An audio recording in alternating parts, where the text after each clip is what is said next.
Hey, what's going on, everybody? Welcome to the Breaking the Game show, Christmas edition. Austin, this is our Yeah, first Christmas together, man. How you doing? I'm good. How are you? I'm excited for this. This is going to be a lot of fun. I got Oh my yeah, hat. You man. got your hat. We're ready to go. I'm rocking my little Christmas sweater. I am the Right? official mistletoe tester. Obviously not There you here on go. the show, but I Ooh, I don't mean, know. Sounds like fun. nice. I like your hat, man. It's pretty festive. Thanks. You know, you got your Yeah, I blinky got the lights and lights. all that. Yep. Figure I got some lights that way in case it gets foggy or anything. Santa knows where to go to come find our house.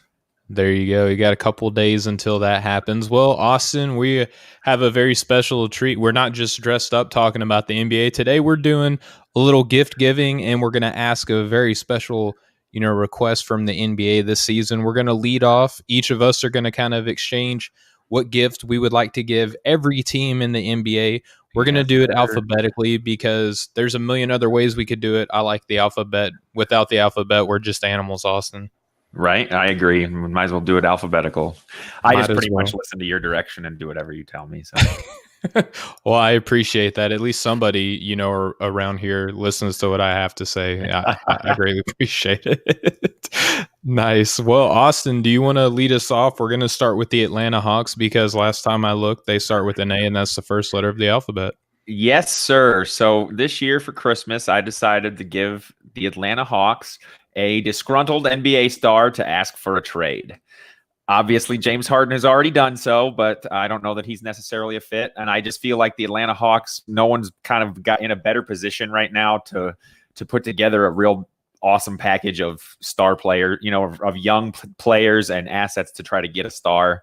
Trae Young, if anybody's listening, right now is killing it right now tonight. So he's obviously, they're one star, but they could use, a second superstar next to him. So I thought maybe give them a star that asks out of his current situation to try to be traded, and maybe they could make a move for him. Yeah, and we were talking about this on a separate show. How about Rudy Gobert potentially Right. getting traded there? That would have been nice, but as we know, he listened to the show and he heard how talented he is. He's even better than Michael Jordan because he's a great rebounder, and Right. now he has signed a max extension. Mm-hmm. Yeah, he got paid because like you so astutely stated, he is the greatest basketball player of all time. No, Yes. obviously I'm kidding. He got the third biggest contract in NBA history though, and so he's definitely going to have to earn it this year. But that would be a nice one. I didn't want to do too specific or anything like that. I just figured they could use another star. How about you? Alrighty. What'd you get for him? I gave them the season that DeAndre makes the first NBA defensive team. I think that, if he steps forward, if Hunter takes that leap and proves himself to be an elite defender, that means that the Hawks are doing basically everything else right. If he can step forward and become an all NBA defender in his second season, Coach Pierce, excuse me, I'm going to have to put my phone on silent there. But Coach Pierce has spoken glowingly of the importance that he expects him to have on this team, and I think that in order for him to have the impact that everyone's looking for him this season, he has to be an All NBA defender. Austin. Yeah, that's an awesome one. I think that's a really good point. That if he, if he's doing that, then the Hawks are doing something right for sure. So, good Christmas gift. I think they'd appreciate it. Definitely. You're a giving guy. Well, I try my best. Well, how about the Boston Celtics? They just came off a fantastic finish against the Milwaukee Bucks. They did it without Kemba Walker. They have a massive trade exception, Austin. And, Jason Tatum with a step back three over the reigning MVP and Defensive Player of the Year, who missed the game tying free throw at the end of the game. Bad look. Giannis has to accept a lot of criticism this season. He grabbed the bag. He stayed in Milwaukee. He's got guys around him. It's just the time of his professional career where he has to accept criticism, but we're not going to do that because it's Christmas and we're going to give presents this year. For the Boston Celtics, they just got a game winner, Austin. How can you top that?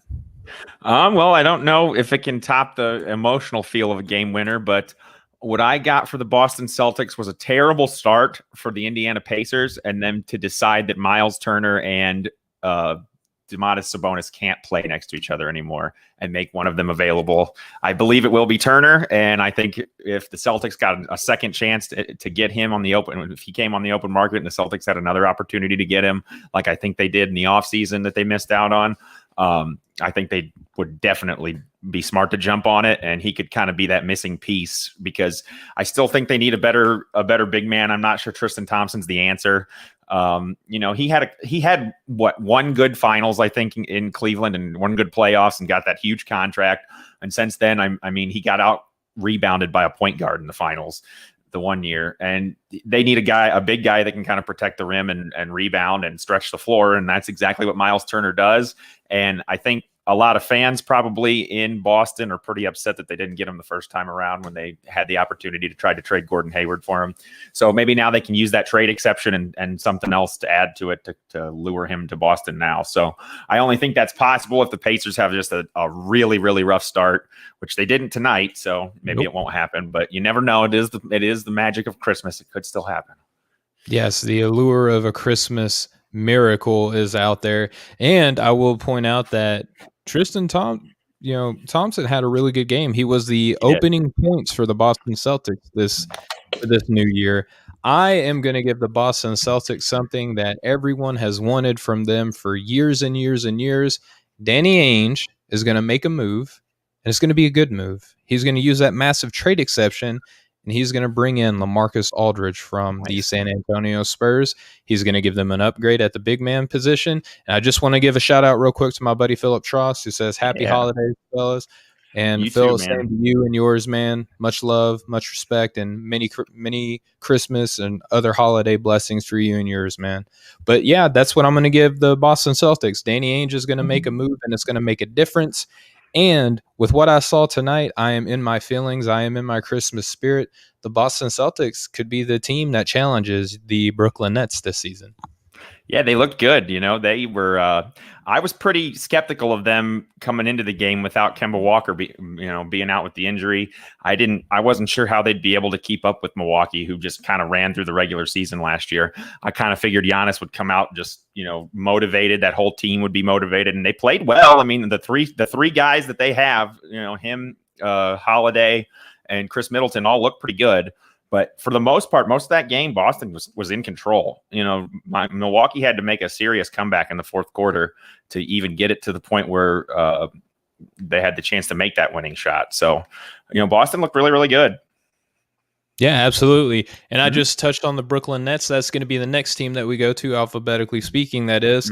And boy, oh, howdy, have there been a lot. And that was probably the most redneck thing I've said on the show. I can only keep my Arkansas in for so long. It's fine, man. It's Christmas. Let it all hang out. No big deal. There's no judgment here.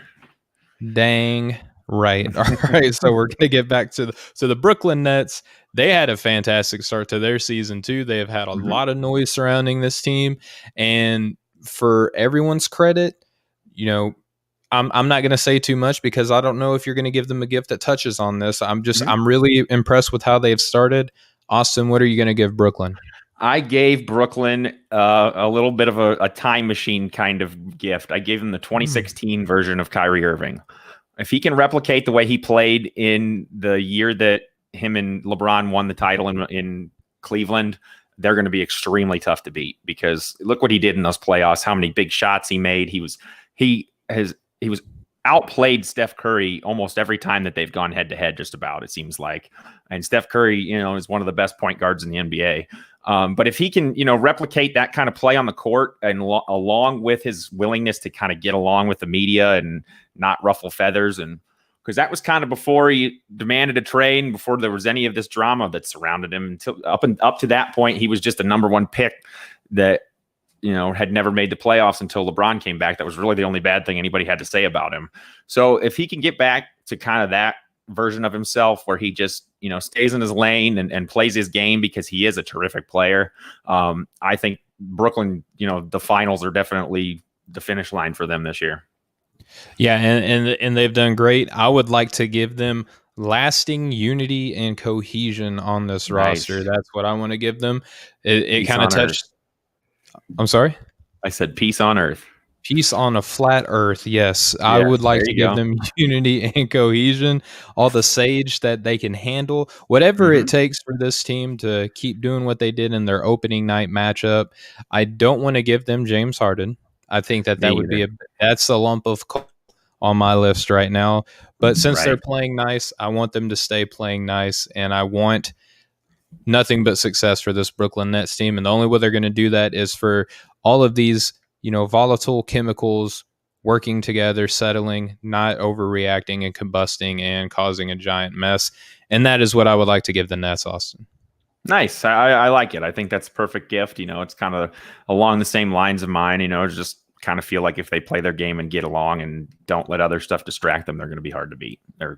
It's rare that you see a team with this kind of talent at the top with that kind of depth as well. So it's going to be exciting to watch. It absolutely will. And you got older guys like, DeAndre Jordan, showing a spark already this early in the year. So it's good stuff, man. All right, now we're going to move on to the Charlotte Hornets, Austin. What would you like to give Michael Jordan and his Jordanettes? Well, it's funny that you said that because this actually does kind of go right for Michael Jordan. I got him a financial advisor that he will listen to and respect because he's got to stop handing out these massive contracts to guys that don't, maybe don't really deserve it. They're overpays. He did it with Batum. Now he's done it with Gordon Hayward. Well, Hayward had a good night. He did. But I just feel like a team like Charlotte, they're a small market.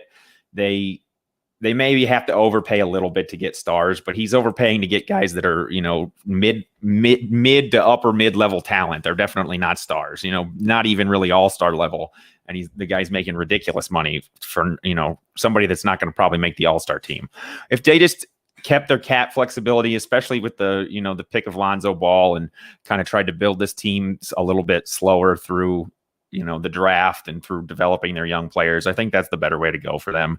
And Jordan just kind of seems like for a guy that knew exactly the type of players he wanted to play with, he doesn't seem to really understand how to build a team, I guess. And I don't know how much of that falls on him or his front office, but does Gordon Hayward strike you, or Nick Batum strike you as the type of player that Michael Jordan would want, to go to battle with as his best teammate or whatever, and when he was in Chicago?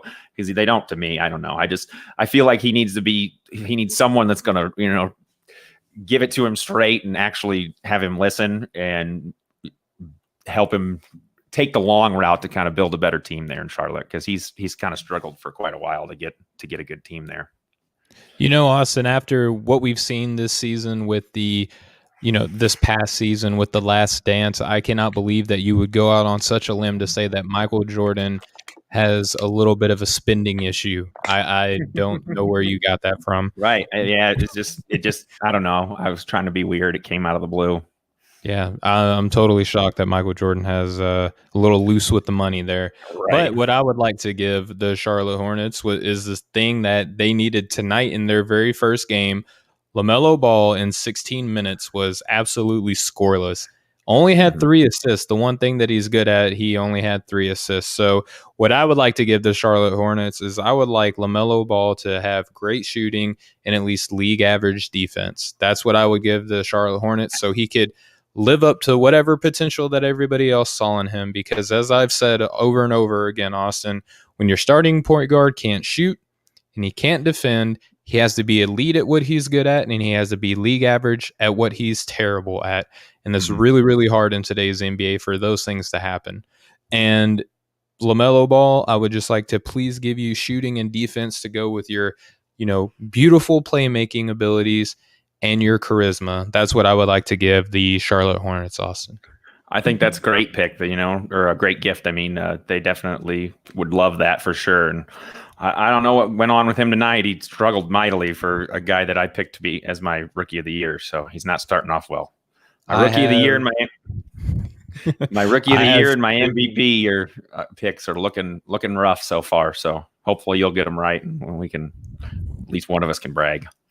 Yeah, well, I would argue that my vision right now is just as good, if not better, than LaMelo's with the way that he's playing compared to the notes that I have on him. All right, moving on from one rookie to another. Austin, I would like to give this gift, if that's okay, first. Yeah, go ahead. Take it anytime you want to go first.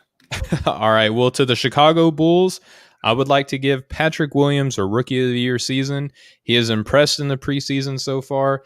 I gave him a high second round grade. Maybe I was a little bullish on him. I do have a bias against Florida State, the pipeline, the collegiate system, because they don't always turn out great pros. But from what I've seen so far, preseason, small sample size, Patrick Williams has done well, and I would like to give him at least a shot at winning Rookie of the Year, Austin. Nice. I like that a lot. I think Chicago would be extremely happy with that. I think that's kind of the thinking, going with a guy like Patrick Williams right there instead of maybe an Obi Toppin, who a lot of people had kind of in that spot or around there, because he's definitely seen at least as more of the home run type of pick that the Bulls kind of seem like they need. So definitely a good gift for sure. I gave them market improvement from Lauri Markkanen, basically a return to form to his rookie year plus and then some, really. If he can play like an older, better version of himself from his rookie year, knock down his open threes a little bit better of a rate, battle inside for the boards a little bit more, he kind of seemed like he was lethargic the last couple years, just didn't really have the same level of intensity that he did as a rookie. And I think if he can come back to that and hit those shots and really stretch the floor for them, then he can be a really good complement to Zach LaVine and Kobe White there. Because I do still think that they have faith in him, but he's definitely got to improve this year for sure. It's kind of time to put up or shut up for him. So I gave him a much needed improvement for Christmas. And I would say that the entire Chicago Bulls team, based off of this very limited sample size and opening night, they are getting torched by the Atlanta Hawks. Mm-hmm. And maybe we could have just gave them an opening night victory instead. But Santa can only do so much for a team, right? Right. Speaking of only being able to do so much, we're transitioning from the Chicago Bulls to the Cleveland Cavaliers. Austin, what are you giving the Cavs for Christmas? The Cleveland Cavaliers, I gave them another return of LeBron James. I think the only thing that they would probably want more than for these young rookies that they have and the guys that they have on their team to improve and for them to be competitive is to have the King come back one more time, come back home for one more run. I obviously don't see that happening, but it'd be a cool way for him to end his career back home where he started. So I think that everybody would be pretty happy, everyone involved with that, because he's obviously still at the top of his game. So obviously not until his contract is up with the Lakers. I don't want the Lakers to lose him. We're not giving him to him right now, but I'd like to see LeBron go back there and end his career where it all started. I was wondering how long it would take in this show for us to bring up LeBron James. We could have just given every team LeBron James for Christmas, and I think that they would have been happy. But yeah, right. That's a good one. I wasn't even thinking about LeBron James going back to Cleveland when I thought about this. I give them something that I think is more realistic, Austin, and I said trading Kevin Love and Andre Drummond, getting back some young assets. Young players and some future assets that they can help build around a budding Isaac Okoro and their young backcourt and Garland and Sexton. And, hopefully it works out well for him, get some extra picks, be able to move up in the draft if they so choose, or, add some quality depth. And yeah, I mean, moving Kevin Love and Andre Drummond, I think that there are going to be a few teams out there who think that they might be a Kevin Love away. And there might be a team that looks at Andre Drummond like, yeah, he's a big cap hit this season, but maybe we can extend him over the next couple years on a more favorable number and have our center position locked up for a little bit, So I think that those are logical and reasonable. It's like asking, for socks for Christmas, right? Like it's not the best thing in the world, but you can always wear socks, right? Well, they're a team that needs direction, and having these, giant albatross contracts of older guys that, veteran players that aren't really, bringing any success with them kind of makes it hard to develop this young team in the way they want to. Their timeline is definitely down in the future, not now. So I think it'd be good for all parties involved to get Kevin Love and Drummond to teams that can compete a little bit better now. They deserve it. And the Cavaliers would be able to kind of, reset and actually try to build a young team from the ground up. So definitely a good gift. And yeah, you can always wear socks. I ask for socks every year for Christmas. I love getting socks. Socks are good. I actually just ripped a hole in a pair of socks, and it seems to always happen around Christmas time that socks blow out. Conspiracy theory, but we'll move on. Right. The Dallas Mavericks are next, Austin, and I'll go first. I may Yeah. have stole yours. I don't know. I think that this is what everybody who would want to give Dallas Mavericks something. That's just a healthy Kristaps Porzingis. Yep. With him missing the beginning of the season, with Luka having a lot of high expectations, with the defensive additions that we saw this season compared to the offensive ones that we saw the year prior to when they went on a historically efficient season on that end of the ball. Having a fully healthy Kristaps Porzingis this season with Luka in his third year with MVP aspirations, he needs that healthy sidekick, and that is ultimately what I would give the Dallas Mavericks. And Mark Cuban, I'm sure Mark Cuban would be tickled to death. Maybe he would buy that present himself if money could buy such things. But ultimately, Austin, that's what I gave them. What say you for the Dallas Mavericks? You know what? It's funny because I actually have a backup written down just in case you did that because that was my gift. Wow. Okay. So my backup is I will give them an MVP award for Luka Doncic for this season. I think he's good enough. I think he's good enough to do it. I think, one of my guys that I thought was a front runner may have kind of fallen out of the running early on. It was one game, but it's going to be a lot taller task for Steph Curry to even be in the conversation for it because it looks like the Warriors have a lot of work to do to get to I'm sorry, my headphones must have messed up for a second. Could you say that again, Austin?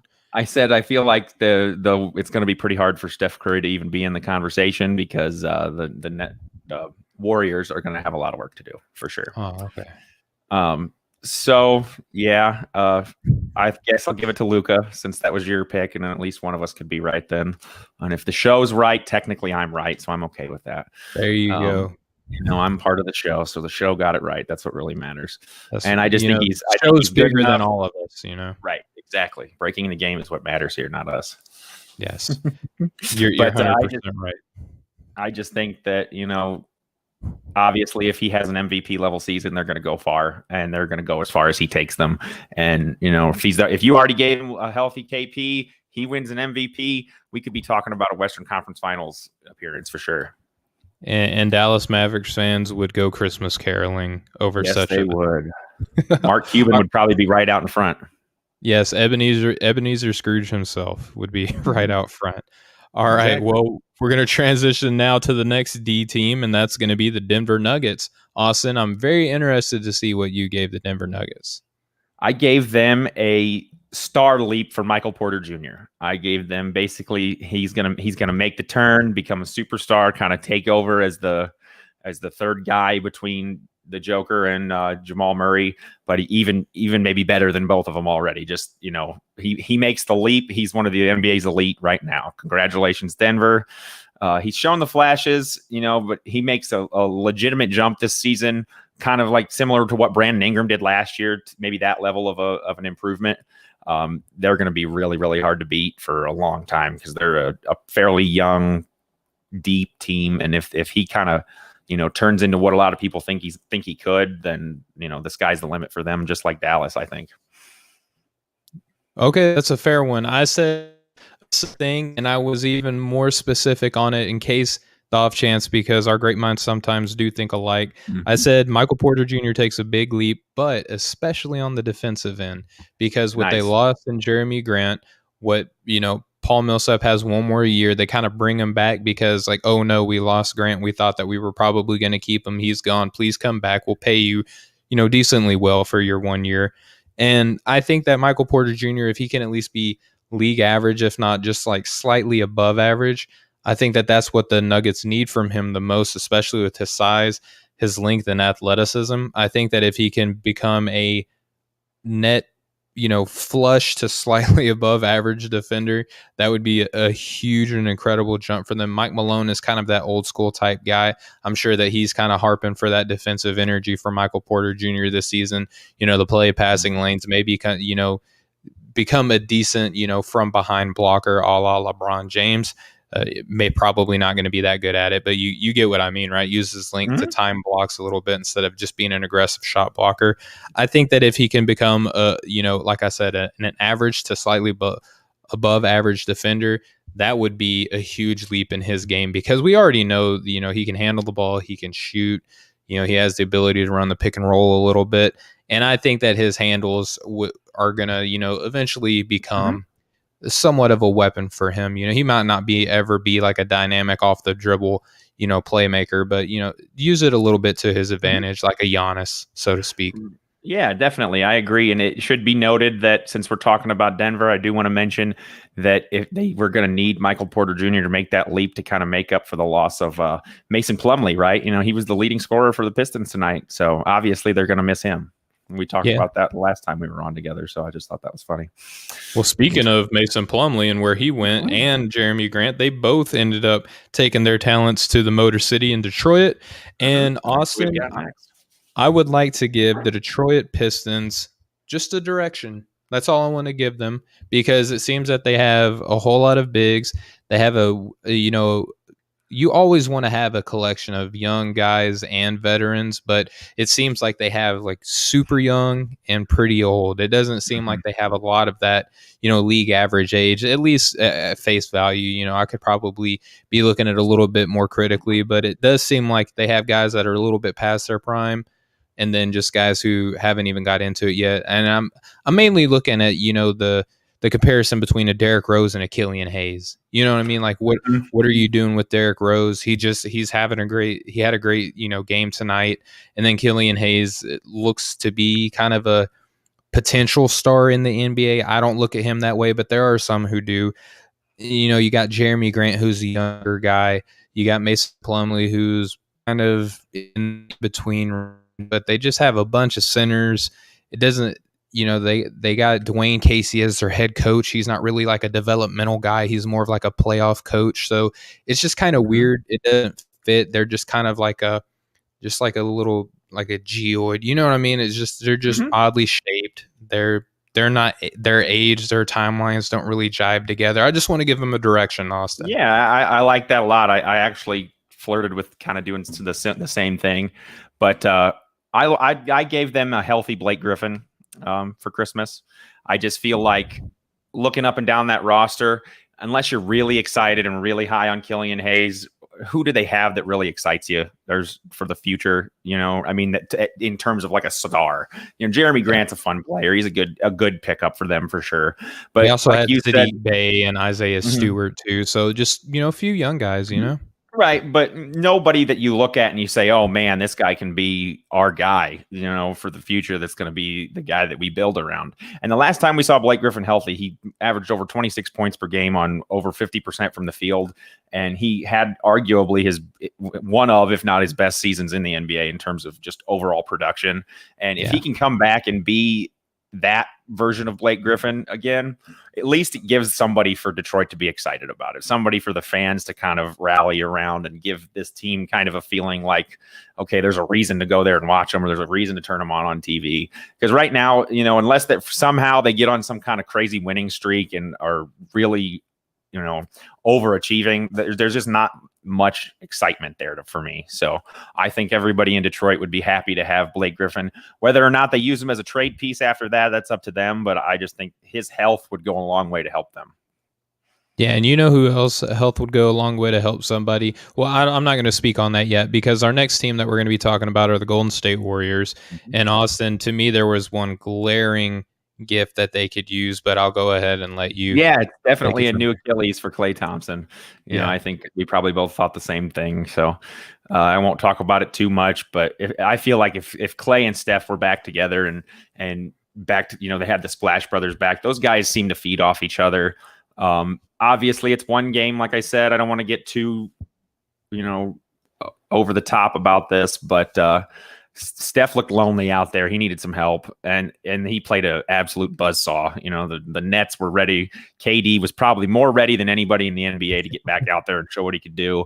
I think Kyrie was ready to kind of go out there and do his thing too and shut some people up. So they had a tough go of it, but Klay Thompson he completely changes the way the defense has to play against them, because when Steph is running around doing Steph things and kind of pulling the defense towards him, Klay's the guy that doesn't need to get in a rhythm. He doesn't need to get hot. He's always hot. You know what I mean? He's hot, right. Anytime he's in the gym, he's a threat. So they sorely missed him. So I think a new Achilles for him so he could get back out there sooner would be great. Yeah, and I gave them the same thing. I gave them a healthy Klay Thompson, and to me, that's the only gift that you can give them. You know what I mean? Unless you just give them a championship for no reason, right? Like you give them Klay Thompson, and this is a completely different team. Like even without Draymond, we forget to mention that Draymond was out for that game. Who knows how? I'm sure Kevin Durant would still do Kevin Durant things with Dre out there on the floor, but maybe not to the same full effect that he did in opening night.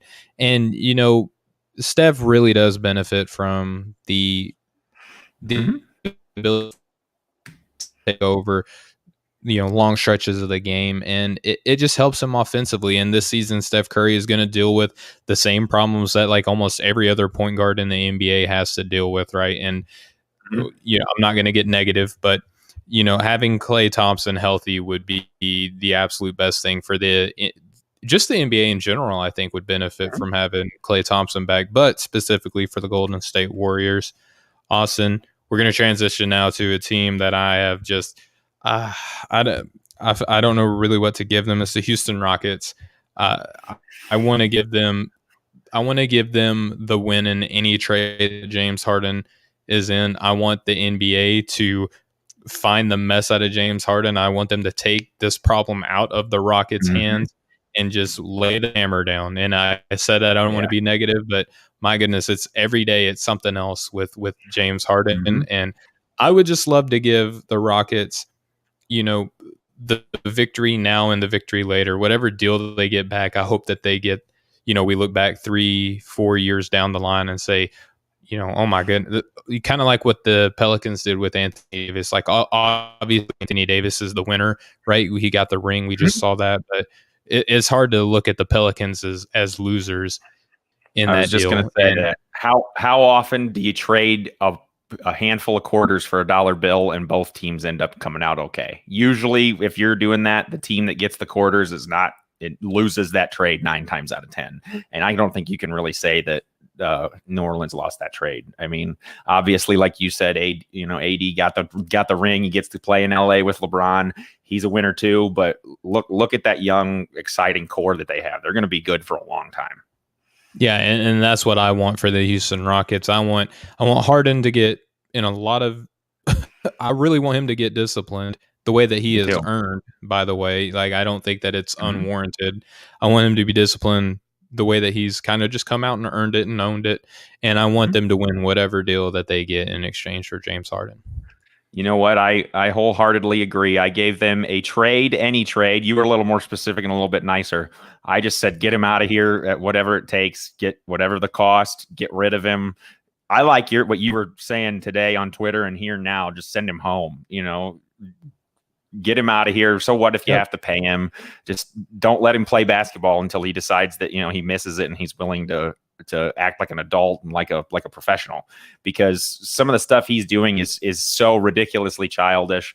And you hear people talking about, oh, Dennis Rodman did it in the finals with the Bulls. But Dennis Rodman was, by all accounts, an incredible teammate. Everybody loved him. He never caused a problem. And he certainly didn't run 2 future Hall of Fame point guards out of town because they didn't want to play with him anymore. So I think that's where the big difference is for something like that, because if he was doing all this stuff, partying, I mean, not necessarily the pouting and the throwing balls at teammates and the COVID violations. If he was going out and partying and having his fun and still coming in and putting up 35 a night and winning a lot of games, more power to him. You can do whatever you want in your free time. But when you start causing issues with the team, with your teammates, with the league, with the safety of other people, which it seems to be that it is now, that's where I draw the line. And so they need him out of there as soon as possible. So that's what I got. I'm just a trade to get him out of there. Yep, I'm all for player empowerment, but this is beyond really what anybody else, that at least in my viewership of the NBA, has ever done. And I just want him to get his reward for his actions. That's all I want. All right, we're going to transition now to a little bit nicer of a conversation. We're going to talk about your Indiana Pacers team, Austin. I would love for you to give them their first gift. All right, I gave them pre-injury Victor Oladipo. If he never gets hurt, just imagine where the Pacers would be at right now. He was ascending. He was an all-star. He was looking like he was on his way to becoming, one of the really exciting elite guys in this league. Sabonis was still on his rise too. They kind of looked like the two guys the Pacers were going to build around for sure. And then this injury just kind of derailed everything. And I'm not sure that. Oh my goodness, I lost my host. All right, while I'm waiting for Austin to come back, I'll go ahead and unveil who I have in what I gave the Indiana Pacers in this deal. I went ahead and gave the Pacers a dynamic fit between Domantas Sabonis and Miles Turner. I think that if they could figure out how to work together in such a way that it really just helps all parties involved, I think that it would just mean so much to the Indiana Pacers. I think that it would make the Eastern Conference stronger. If you had a system in which you could run high pick and roll between both of those guys, if you could even let them run handoff action between the two of them, I think that that would be just something extremely incredible for all parties involved. And I think that if you could have a Domantas Sabonis and a Miles Turner duo work together, I think that figuring out that fit between the big men would ultimately be the best gift that you could give the Indiana Pacers, is that fit between Sabonis and Turner working out to perfection. Austin, I don't know what happened, but I had to jump in and give my pick. I'm not really sure what happened there. I heard the end of it and I like it. I think maybe the Grinch is here trying to steal Christmas from us right now or something. I don't know. I got to go up on the roof when we get done and see what's going on. But you mean old Grinch? Yeah, sorry about that, everybody. I'm back. Don't worry. I didn't get sick of Steven's beautiful face and just decided to leave. There you go. What I was saying about Victor Oladipo is just, I'm not sure he's ever going to get back to where he was before. He hasn't shown it yet. He's game more than a lot of guys that have dealt with the Achilles injuries and these kind of injuries and knee problems over the last few years, is really, really predicated on his explosiveness. And from what I've seen up to this point, it's not back. He hasn't refound his shot either. It's kind of seemed to leave him ever since he got injured. So I'm worried that he's never going to be the same Victor Oladipo. And if he's not, then the Pacers are going to struggle for sure.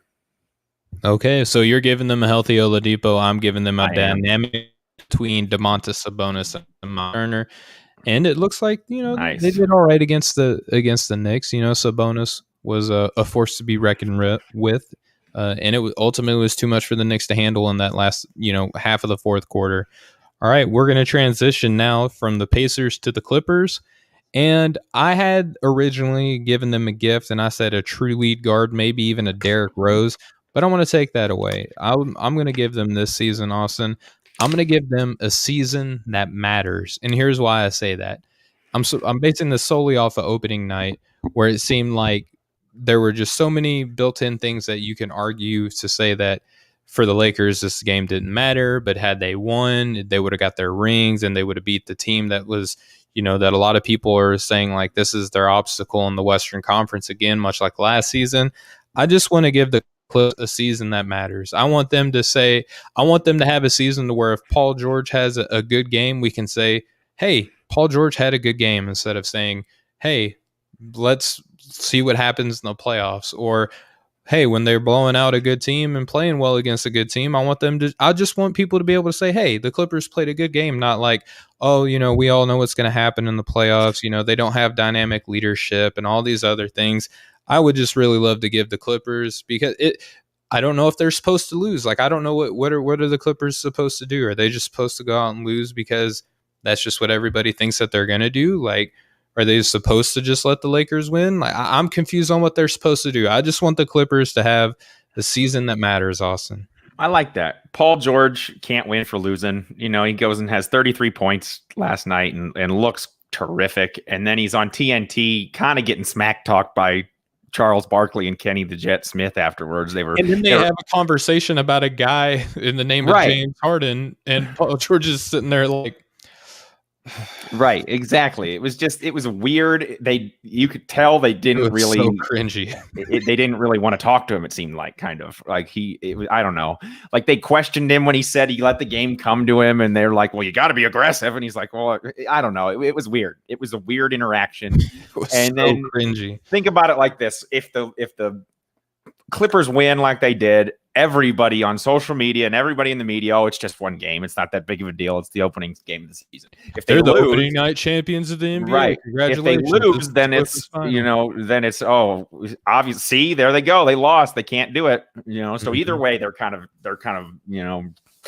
in they're going to lose situation. I wanted to be mean and I wanted to give them the opening night champions as a Christmas gift, but I'll be nice. I'll be very nice. I'll give them what I think that they've needed for however many years that they've been in LA, 50 some, and that's their own arena. They need to get out of Staples Center. I know it's coming, but I think if they had their own arena for a long time now, things would be a lot different.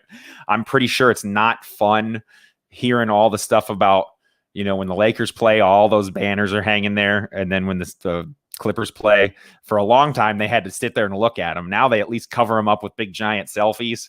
But I just think they need their own home. I don't think they're ever going to win a title as long as they're stuck in the Staples Center.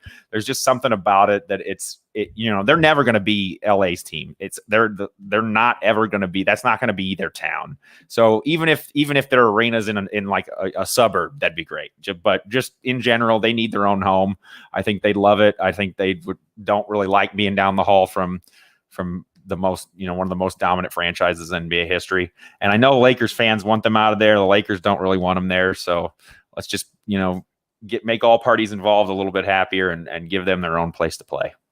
The way that you were setting that up, I thought you were going to say their first Western Conference Finals appearance, which I was like, okay. They got to earn that. They got to earn that. Yeah, I mean, everyone's got to earn everything that we're giving them, Austin. Like, we're trying to help all of these teams, right? So that's the purpose of this show. True. We want to help the team, and I know that your Lakers bias is speaking. Hey, it's a lot nicer than giving them the opening night champions T-shirt. I am very proud of you for doing that, and in return for your good deeds and your pure of heart take on that, I would like to give you the floor to give the Los Angeles Lakers their first Christmas present between the two of us, Austin. Well, this is going to be short and sweet. I gave them a little bit bigger trophy case because I think they're going to win another title this year, and they're going to need some room to display it. They're not going to hang the banner until they're allowed to have fans back. So we've got a little time to get them some more space in the rafters. We'll figure that out later. But I gave them a big, nice new trophy case for all their future hardware. That's a great gift. I gave them health and rest because I think that with those two things, they are primed to fill that bigger trophy case that you just gave them, Austin. I don't know what else. I mean, they had the offseason that they needed. They signed the player. They renegotiated contracts that they were supposed to do that. I don't know what else to give these guys other than just a runway to, that this is their season to take. You know what I mean? Like or to lose, however you want to look at it. Like, it's theirs. Like, everyone is saying this, it's the Lakers. This is your time. This is your moment again. Just kind of have at it. And that's I agree completely, man. I saw a pretty interesting story. More money has been bet on NBA futures on the Lakers to win the title than all other teams combined, which has never happened before. So everybody, not just you and me, not just, these Lakers fans that everybody loves to hate, but everybody, it seems like, kind of thinks that, like us, that this is their time to win or lose, however you want to look at it. So good gift. All right, we're rolling the Memphis Grizzlies, who had their hands full tonight with the San Antonio Spurs.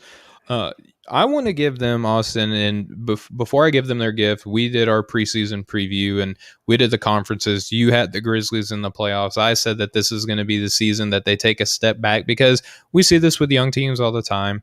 And I just think that, they're just primed for a step back with the way that the West is just kind of even more competitive this season than they were last year, right? So I'm going to give the Memphis Grizzlies just upward trajectory for all of their young players. I just want to see consistent improvement between John Morant, Jaren Jackson Jr., Dylan Brooks, Brandon Clark, even Jonas Valanciunas. I want to see him continue to get better. Desmond Bane, let's get a good rookie season out of him.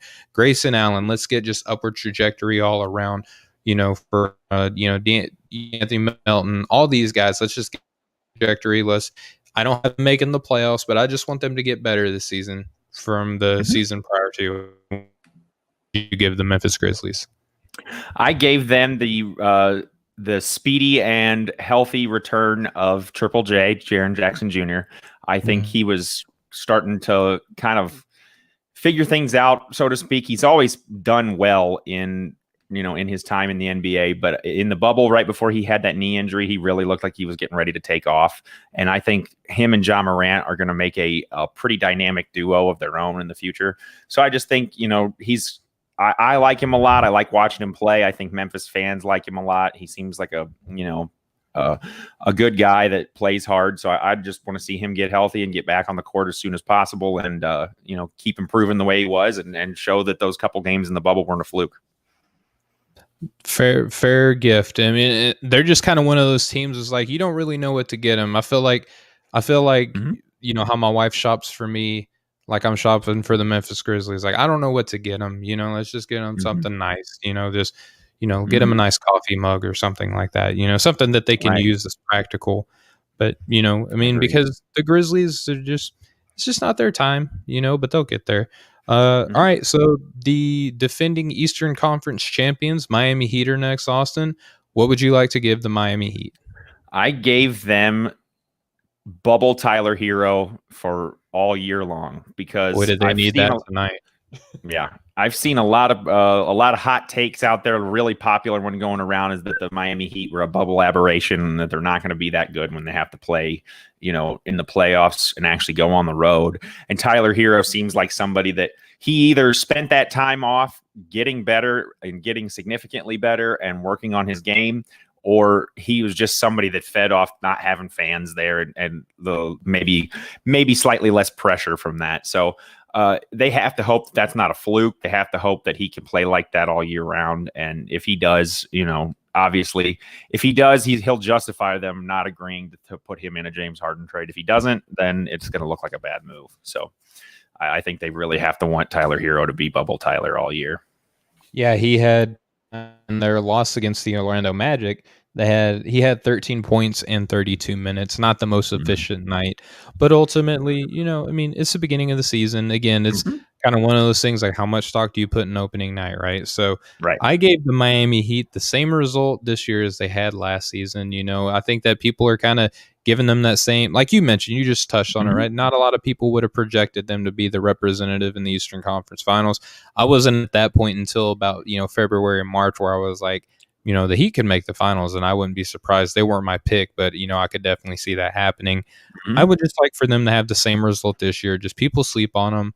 Let them have a decent season, make the 4th or the 5th seed, hopefully get lined up against the Milwaukee Bucks, be primed for a deep playoff run again because they're a team that is predicated on walling off Giannis Antetokounmpo. And if anybody could give a masterclass lesson on how to do that, I hope that everybody watched Marcus Smart defend Giannis Antetokounmpo tonight. Gave him, about 3 charges, picked the ball from his hands a couple of nights. And I think that Miami are one of the best, kind of film watchers of other teams in the entire NBA. And I just want the Miami Heat to do this season what they did last season, go under the radar because everybody's kind of writing it off like as an aberration, like you just mentioned earlier, Austin. And I would just like to see them kind of fly under the radar again. Yeah, I think that suits them well. I don't think they want to necessarily be the front runners all the time. I think they like the idea of there's something powerful in sports in the idea of everybody's against us or nobody believes in us, and Miami kind of Heat culture thing kind of makes me feel like that they feed off that more than just about anybody, because I know it almost for a fact Jimmy Butler's that way.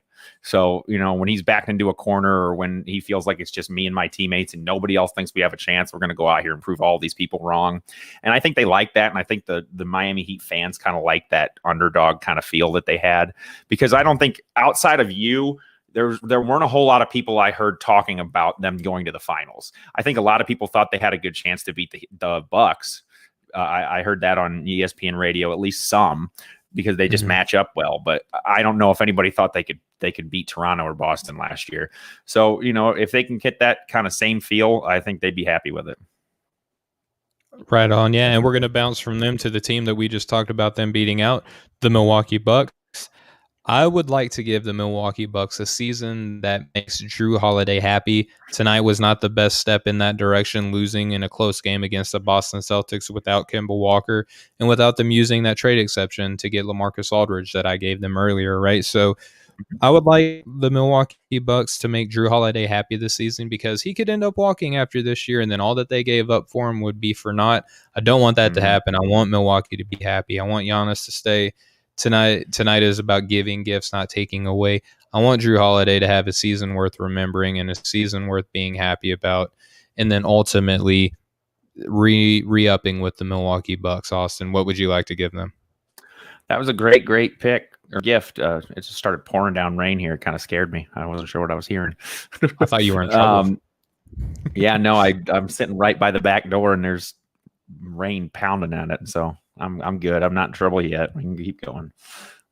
I gave the Milwaukee Bucks one ticket to Eric Spoelstra's coaching camp in the offseason for their coach, Mike Budenholzer. I think he could take a piece out of his playbook and kind of learn how to, maybe be a little more flexible with his offense and how he runs what they do, because their system is very, very strict. They have to do this same system. They don't seem like they really adjust on the fly well. And that's something that you have to be able to do in a 7-game series. And I don't think anybody does that better than Eric Spoelstra. He spends all year getting his team ready for any different kind of look that they're going to see. They spent time this year in the middle of the regular season for really what everybody saw as no reason at the time, playing zone for extended stretches, because he knew in the playoffs that was going to benefit them. And then they'd be able to play against a zone as well.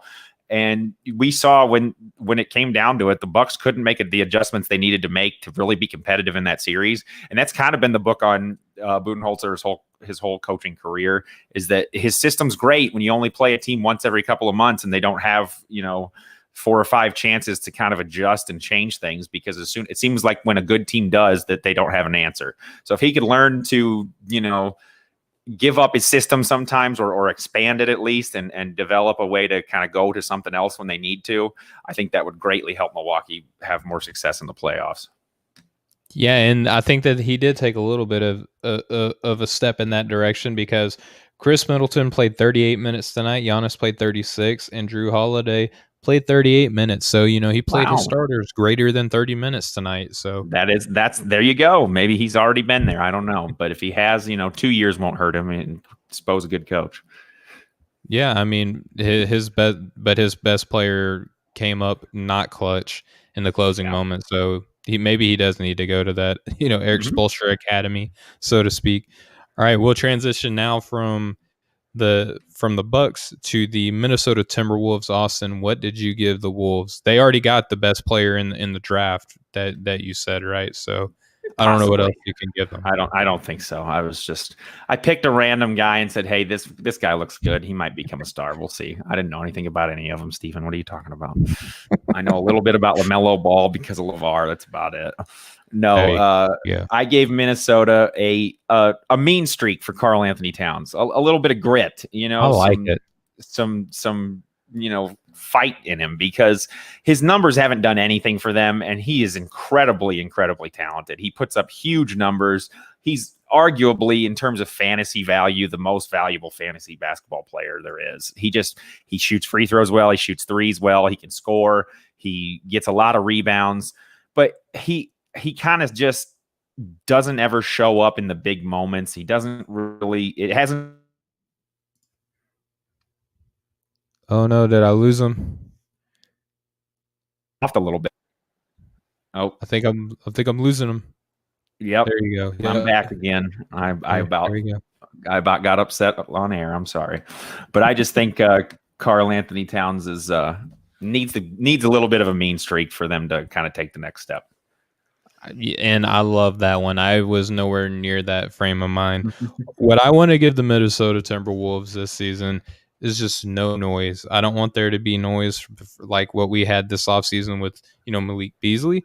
I don't want any noise about, D'Angelo Russell. I don't want any noise for, Karl Anthony Towns staying healthy. And I don't want any noise for Anthony Edwards not being worthy of being being taken number 1 overall in draft. I just want them to have a quiet season. They struggled against the Detroit Pistons, and it's not a good way to open up when you're a lower end Western Conference team struggling against the lower end Eastern Conference team. I just want them to have a quiet season to where they can do something. I almost wanted to give them direction too, because it's like they have these good players, but they don't really know what to do with them. Maybe a new coach. I like Ryan Saunders a lot. I don't know how much of that has to do with the fact that he's a second generation coach, and Flip was just phenomenal. But right. I don't know of a person, but ultimately I just want them to have a quiet season, man. Yeah, I think they'd be happy with that. Honestly, if you really look at it in terms of where their direction is, everybody thought Andrew Wiggins was going to be the next big thing, and that they had this great star duo with him and Karl Anthony Towns. And we're seeing now, a few years in, and now that he's in another team at another team, that he's a little bit of a bricklayer. He always that's pretty obvious. I'm not saying anything that's too groundbreaking there, but he can't shoot. He shoots more than anybody that can't shoot that I've about ever seen, and he doesn't really defend anything super great. So now they got D'Angelo Russell, who has made an all-star team, who was really good for the Nets and was having a good year for Golden State. I mean, they weren't really, like we said, they weren't really trying too hard to win. It didn't feel like, and it never felt like a good fit there. I didn't think it would last. He's redundant for their two best players, but they're, by all accounts, him and Karl Anthony Towns are real good buddies, and they've been wanting to play together for a while. So maybe this is the time now. Maybe now they have a little bit more of a duo than they did before, and we'll see them kind of make a move in the right direction. But I think just fly under the radar, let everybody mind their own business, and let them play basketball and see what happens. I think they'd like that a lot for sure. Yeah, and I almost wanted to give them Devin Booker, but I just think now thought about it too. That's just too mean for the Phoenix Suns. Like why do that to them after the offseason they just had, right? I tried not to do any gifts that were too mean to another team, so I'm sorry to the Pacers for giving them a terrible start and losing Miles Turner, but that may not in the long run be that bad for them. Who knows? Depends on who they get back, right? So we'll transition now to the New Orleans Pelicans. And I'll give you one. I'm sure you'll love it, Austin. This is more for you than it is the Pelicans, although y'all both benefit. Just a healthy Zion, just all year long. No injuries. Maybe the occasional rest, but no injuries for Zion Williams. And maybe he can end up being that MVP candidate. Maybe a lower end 4 or 5 on the card. But I'm sure that the Pelicans, and I'm sure you, Austin, would love that. Definitely. Yeah. Mine's actually fairly Zion centric too. I actually gave the New Orleans Pelicans an offense that centers around Zion. And then also I gave him 48 minutes a night for 72 games for the entire season. I think I want to see him out there every minute. I want to see him get the ball every chance he has. I want to see him, just throw him the ball and let him shoot like that guy from that Division III school that scored 110 points in that one game or whatever it was. Or 130 or something ridiculous. You wanted to have Wilt Chamberlain pictures someday. Give him the ball and get out of his way and just let him work. I just want to see what he does every time down the court. I love him. I want to see him have the ball in his hands as much as possible.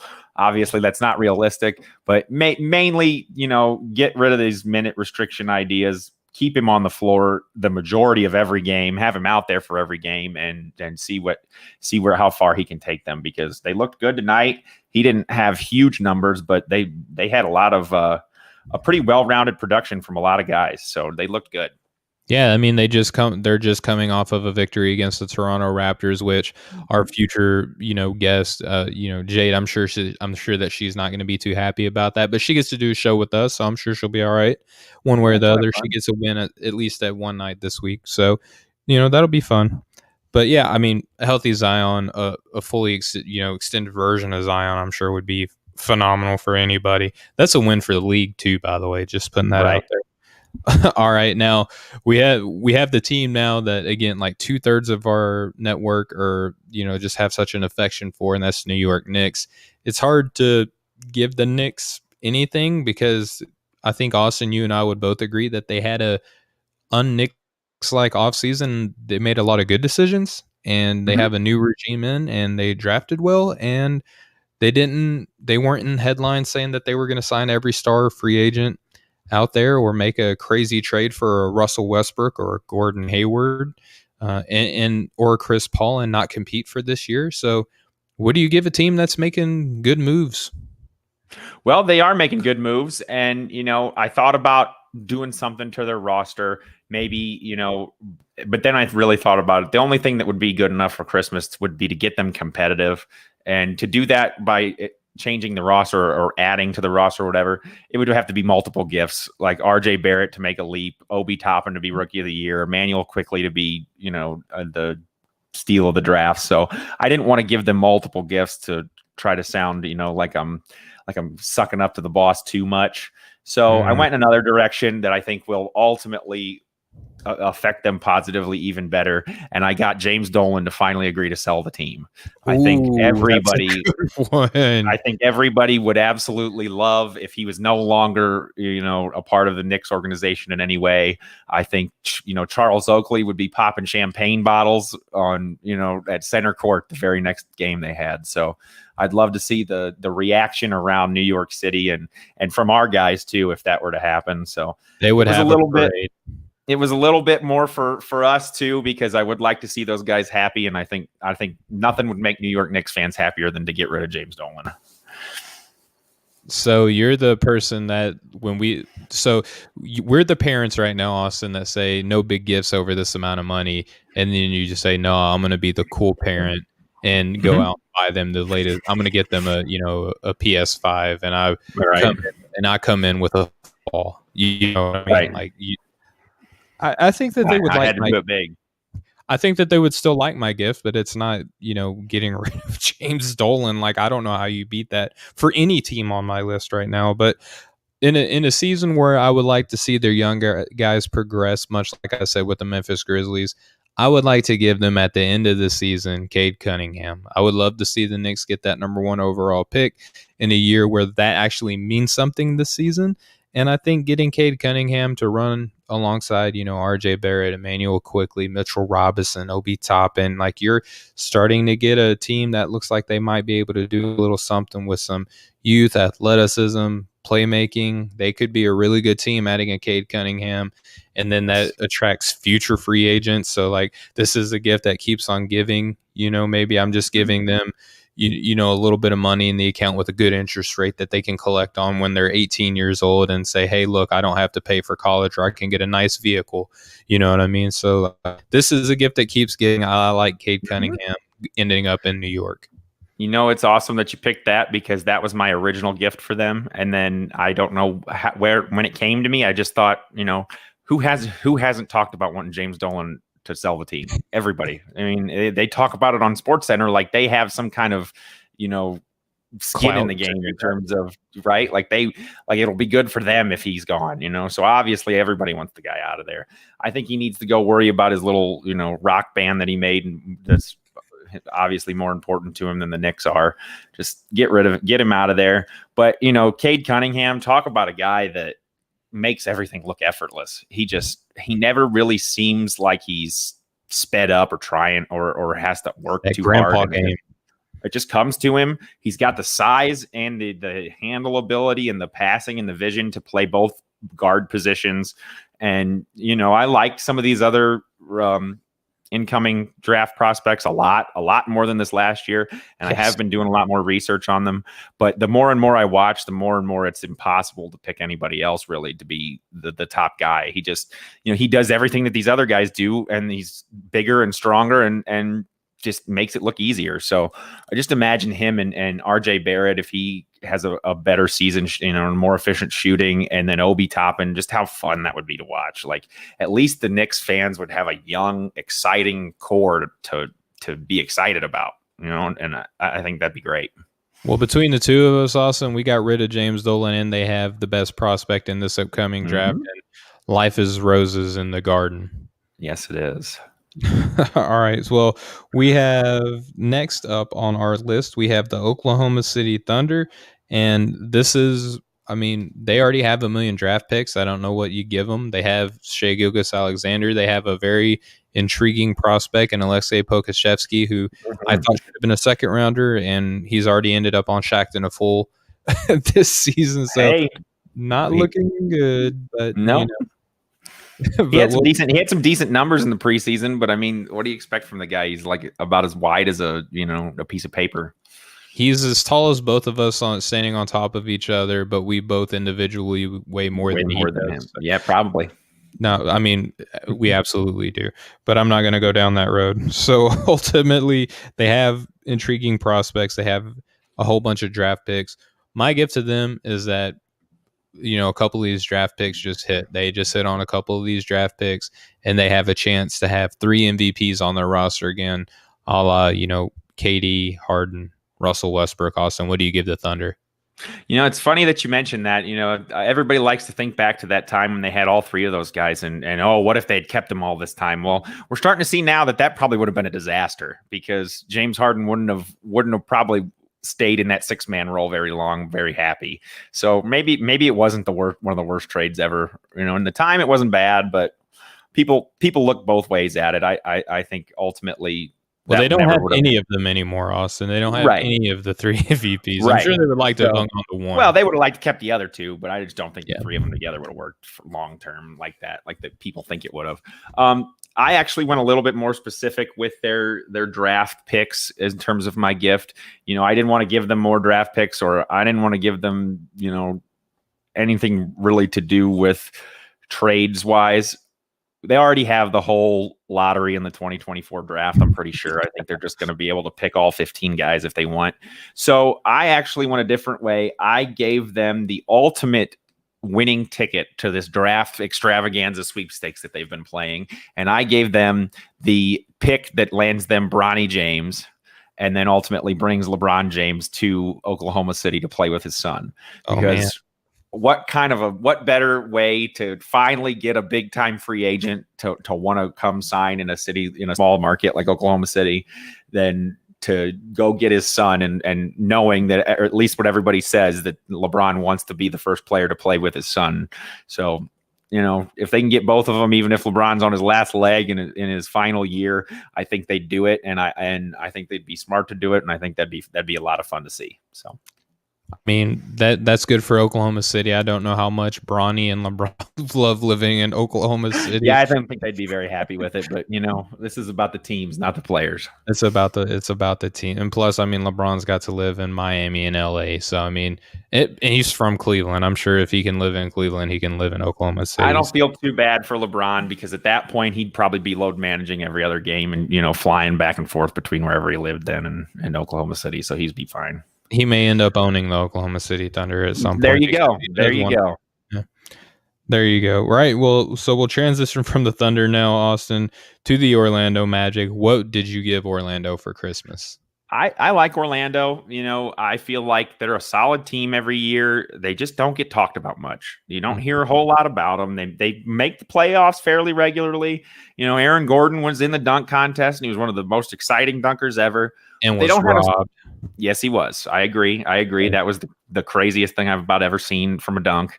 But, Zach LaVine was incredible that night, too. It was, I wish they could have given both those guys the win. But, obviously you can't do that. We don't have participation trophies on Breaking the Game. So I gave them just a star, just a household name, a guy that puts butts in the seats when butts are allowed back in the seats, but just somebody that makes people want to watch them, because they are. I think if people watch them, they'll be pleasantly surprised that they are a good team.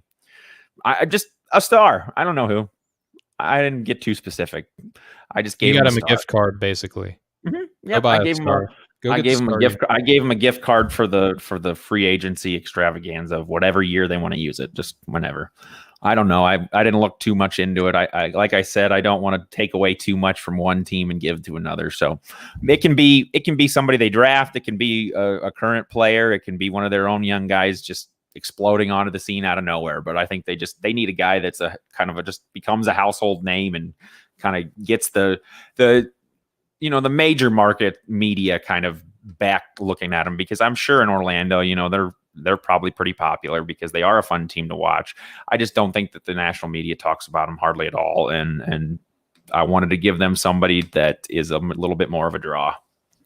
Okay, excellent. I would like to give them Cole Anthony being a Rookie of the Year candidate this season. There you go. He There's had a a start. he had a nice opening night. He was the guy that I projected, the one guy that I had right when I said that this team needs to get this player, and the Orlando Magic ended up getting him because they do need a guy who can just go out and get a bucket. He did show the ability to do that a little bit in this preseason.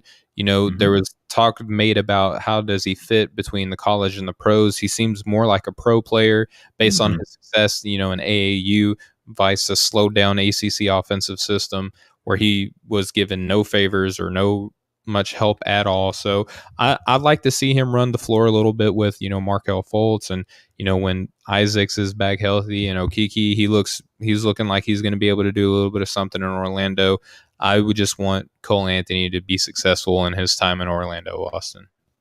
Yeah, and I almost wanted to make my gift Markel Fultz becoming the star, or I like Cole Anthony better, so I'll piggyback off you. There's your star. It's Cole Anthony. He becomes a star for him. Because, ultimately, if Markel Fultz becomes too big of a star, everybody in Philly is going to be sad. So I don't want to make anybody sad on Christmas. Yeah, I mean, he's already got his money. He got extended, and he's a good defender. I think that you can run both of these guys on the court together with one another. So, they can both be successful. Austin, I want to transition now from the Philadelphia 70 or to the Philadelphia 76ers. And my gift to the Philadelphia 76ers is that Ben Simmons shoots 30% from deep this season. Nothing too crazy, but 30% is respectable, and it's enough for, the defense to be honest with them. And it's not that he would be blowing the doors off. I wanted to give him something realistic, not being a 45% three-point shooter, just a lowly 30%. And I think that Philly fans would be happy with that. I think that the NBA in general would be happy just to see him taking those shots and being not really efficient, but capable, kind of like what Luka did last season. Everybody looks at Luka like he's a terrific shooter. He only shot about 30%. Giannis shot about 30%, and everyone just says that all he did was dunk. But I mean, if he can get at least at that level to where people are still not talking about him being a great three-point shooter, but he could just have something to look at and be like, hey, look, guys, I took shots and I made 30% of them. I'm getting better. I'm at least taking these shots, Austin. What do you think about that? I like that a lot. I feel like Ben Simmons is a little bit of Luka light without a jumper. If he had a step back three like Luka Doncic, how good would he be? Because he can do everything else at a really, really high level. So, that's a really good gift. I stayed away from that because I figured that's kind of where you would go. And ultimately, I just felt like that's what everybody says. So I like my big men. I like centers. I like Joel Embiid a lot. I don't, you and I have talked about this ad nauseum. We don't get the whole, doesn't care about basketball narrative about the guy, but he was a little bit out of shape last year. He wasn't, as fit as he could be. He didn't seem like he came into the season, real motivated. So I didn't just give them a Joel Embiid that's in shape. I gave them, and excuse my language, an in shape, pissed off and motivated Joel Embiid that just takes out all of his frustrations on the Eastern Conference and shows everybody how good he really is and how much basketball really matters to him. Because I think if you get an Embiid that's at the top of his game, that's playing his butt off every night and that wants to go out there and dominate, I think he has every ability in the world to do it. And I don't know that there's a whole lot of guys in the NBA that could really do much to stop it if he tried to enforce his will. And I think that would be great for Philadelphia, because all the talk about Ben Simmons and him not being able to develop a three, if Joel Embiid plays to his very best every night and gives his all, like he's another level of big man, I think, in terms of just overall skill and size. So I don't know that he'd be very stoppable at that point if he just was, mad and tired of everybody talking bad about him and said, you know what, I'm going to shut everybody up. And then I think Philadelphia would be really successful this year if that happens. Well, I mean, let's take a look at what they did tonight, Austin. They just beat the Washington Wizards. They beat them by 6 points. And Joel Embiid played 35 minutes in his opening night game. That's substantial time for any center in the league, but especially him. And he had 29 points and 14 rebounds and a couple of assists. Exactly. That's what they need. But even more so, it's just the mental aspect of it, just the attitude. Exactly. Just the, going out there and yeah. Who's gonna stop him? Not many guys. There's always a few, but he'd be pretty hard to guard if he was just, taking it to you all night long. So I'm sure Sixers fans would be happy with the 30% shooting from deep Ben Simmons and a ticked off Joel Embiid that played angry. Yeah, I think that's a good Christmas for Philly fans. All right, well, now we're gonna transition to the Valley Boys, the Phoenix Suns. What did you end up giving the Phoenix Suns? Because this is a team that looks like they just got everything that they wanted this offseason. Yes, it does. And so I thought about originally moving them over to the Eastern Conference for the year as my gift, because they're good enough to make the playoffs for sure. But there's a lot of really good teams out west. And I wrote this down before last night's games, and I'm suddenly not too high on the Golden State Warriors and feel like they may be the team that they leap. So I changed it, and I gave Devin Booker the scoring title. I think if he gets the scoring title this year and leads, you've been high on that for a couple of weeks now about him being the leading scorer. I think Chris Paul is going to help everybody on that team improve and be more efficient and put them in good spots. And Devin Booker was already an incredible scorer. It seems like kind of a cop out to me almost to give a scoring title to a guy that already has a 70-point game in his career. Like, okay, that's pretty something that probably will happen at some point or should. Yeah. But, if it happens this year and Chris Paul plays great and DeAndre Ayton makes a leap, like I think a scoring title from Devin Booker would be awesome for the team and for the community. And then it would also definitely put them in contention for the playoffs and to be a pretty hard team to beat, because if he plays like he did in the bubble, like they're going to be good this year. So. Yeah. And I think that as a result of the gift that you gave them, they would end up getting the gift that I'm giving them. That's home court advantage in the playoffs. I think that, them being a top 4 seed in the Western Conference, I think even if it's, I'll say only 4th in a loaded Western Conference, I think that they would be extremely happy with that, because Chris Paul, he's a very talented guy, but he's undersized at his position even, and he's getting up there in age. I want him to be healthy. I want, Booker obviously to take that leap. I almost went with, DeAndre Ayton as most improved player of the year because of the relationship that he and Chris Paul are going to have for them to take that leap. You could also make the case for, most improved player from Mikal Bridges even too.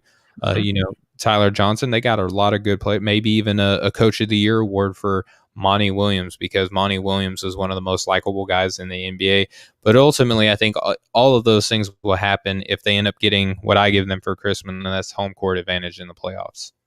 Yeah, that's a great gift. That's why I changed mine from moving them to the East. I ultimately just feel like they're good enough to make the playoffs in the West now. But a couple weeks ago, I wasn't so sure. A few days ago, even, I wasn't so sure. But I'm feeling it a little bit more now. They're looking good so far tonight. Golden State looked like they have a lot of issues, and I had them in the squarely in the mix for the playoffs. And Steph Curry is still a 2-time MVP, and he'll figure things out, and they'll figure things out. And Wiseman looked pretty good, so it may still be tough for them, but I don't think they need that 1-year move to the East to make the playoffs this year. I think they're ready to do it in the West now. So I like your pick a lot. Look at what Chris Paul did with the Oklahoma City Thunder, who no one gave a chance before the season started, and they ended up giving the Rockets all that they wanted in the playoffs. All right, now we're going to transition, Austin, to the Portland Trailblazers. What did you end up giving Portland? Well, some Portland fans may not like this, and it may seem like a weird gift, but I gave them a CJ McCollum trade. I just think it's kind of run its course there. I think him and Dame are just too alike. How often do you see two relatively smaller guards kind of lead to a whole lot of success for, in terms of playoff success? And I just think they're kind of capped out. Maybe, when they had Isaiah and Dumar. But yeah, I mean, I get what you're saying. Right. It just doesn't happen often. If they had a big, 6'8" or 9" wing instead of CJ McCollum that was just as good as him, I think they would be a lot better. I hope this isn't kind of taking away anything from you, and I don't think it is. I almost gave them a gift that I knew you would like, and I gave them the Denver Nuggets version of Carmelo Anthony, but I decided to trade CJ McCollum for just an equal level player that's just not quite as redundant with Damian Lillard as he is, because I just think at some point it gets stale and having the same two guys and not, seems like one year they make the playoffs and go really far. The next year they either miss the playoffs or get knocked out in the first round. And it just kind of seems like it flip-flops every year.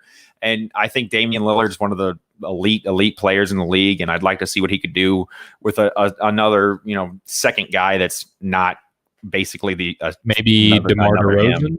Maybe somebody like that. Yeah, that would probably be better.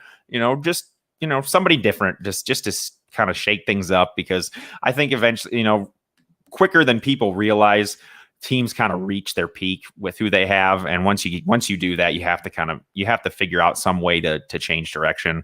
So I'd like to see Dame, have a chance to make a conference finals or a finals and see what he can do in the big moments. And I don't know that that's going to happen with him and CJ on the roster together. Okay, yeah, that's a fair gift. I just gave them the gift of health. I think that's something that Portland has dealt with since their inception in the NBA. It always seems like they always have one of their stars or a bunch of their rotational players hurt every season. I would just like them to have a healthy season and finally get to see what a healthy Portland team looks like. We never get to see that ever, Austin, and they really never get the respect they deserve. Damian Lillard really doesn't get the respect that he deserves as one of, if not the best point guards in the NBA. And, Zach Collins is hurt. They got to deal with injuries to CJ McCollum. Just literally had a broken back in the playoffs, and quoted Mike Tyson as spinal. That was funny. But that was funny. I would just love to see a healthy Portland Trailblazers team. That's my gift to them, is a gift of health. That's an awesome gift. And I actually toyed around with the idea of seeing just how strong the magic of Christmas was and seeing if I could go back to 1984 and have them pick Michael Jordan. Just think about how much different draft Kevin Durant instead of, right. Just think how much different the entire history of Portland would be if they weren't known as the team that had arguably the two of the worst draft choices. Not necessarily that the guy they picked was the worst, just the guy that they missed out on. They won the right guy, right? And then Bill Walton too, being like, I'm seriously like every player they gets hurt. It's insane. I feel bad for every big guy for sure. At least every big Nurkic missed almost the whole year. Walton, you've got Odin, you've got Sam Bowie. They all end up getting hurt and having shortened careers because of it. I mean, maybe not Nurkic, but the rest of them. Yeah, hopefully not Nurkic, right? But I like your gift a lot.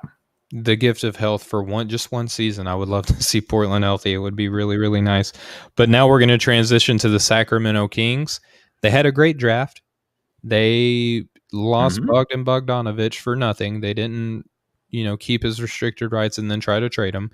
It's really hard to gift this team, Austin, but I gave them a most improved player candidate run for Marvin Bagley III.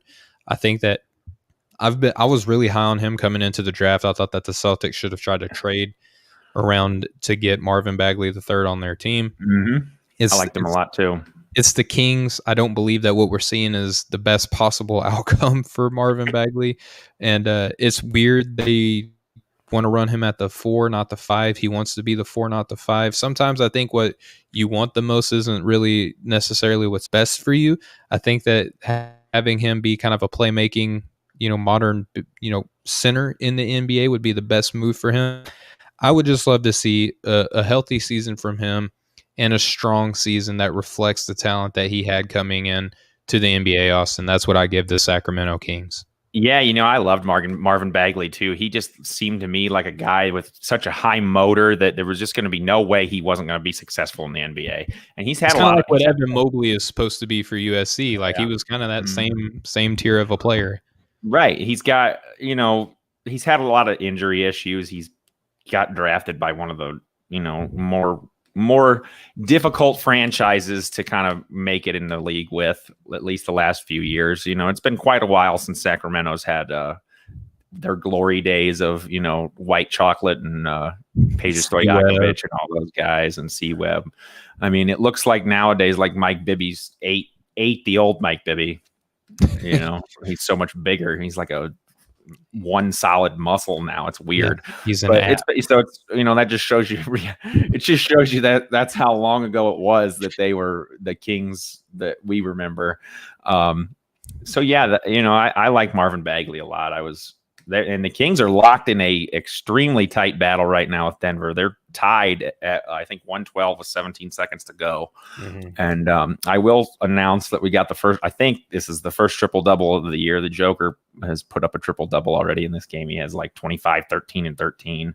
So he's doing big things, but Denver's struggling a little bit with Sacramento, and I'm surprised, to be honest, because my next pick or my next gift for them is good, I think, for the team, but it's going to make one guy's Christmas pretty bad. And I said they need to fire Luke Walton and get a new coach. I think Luke Walton's the worst coach in the NBA.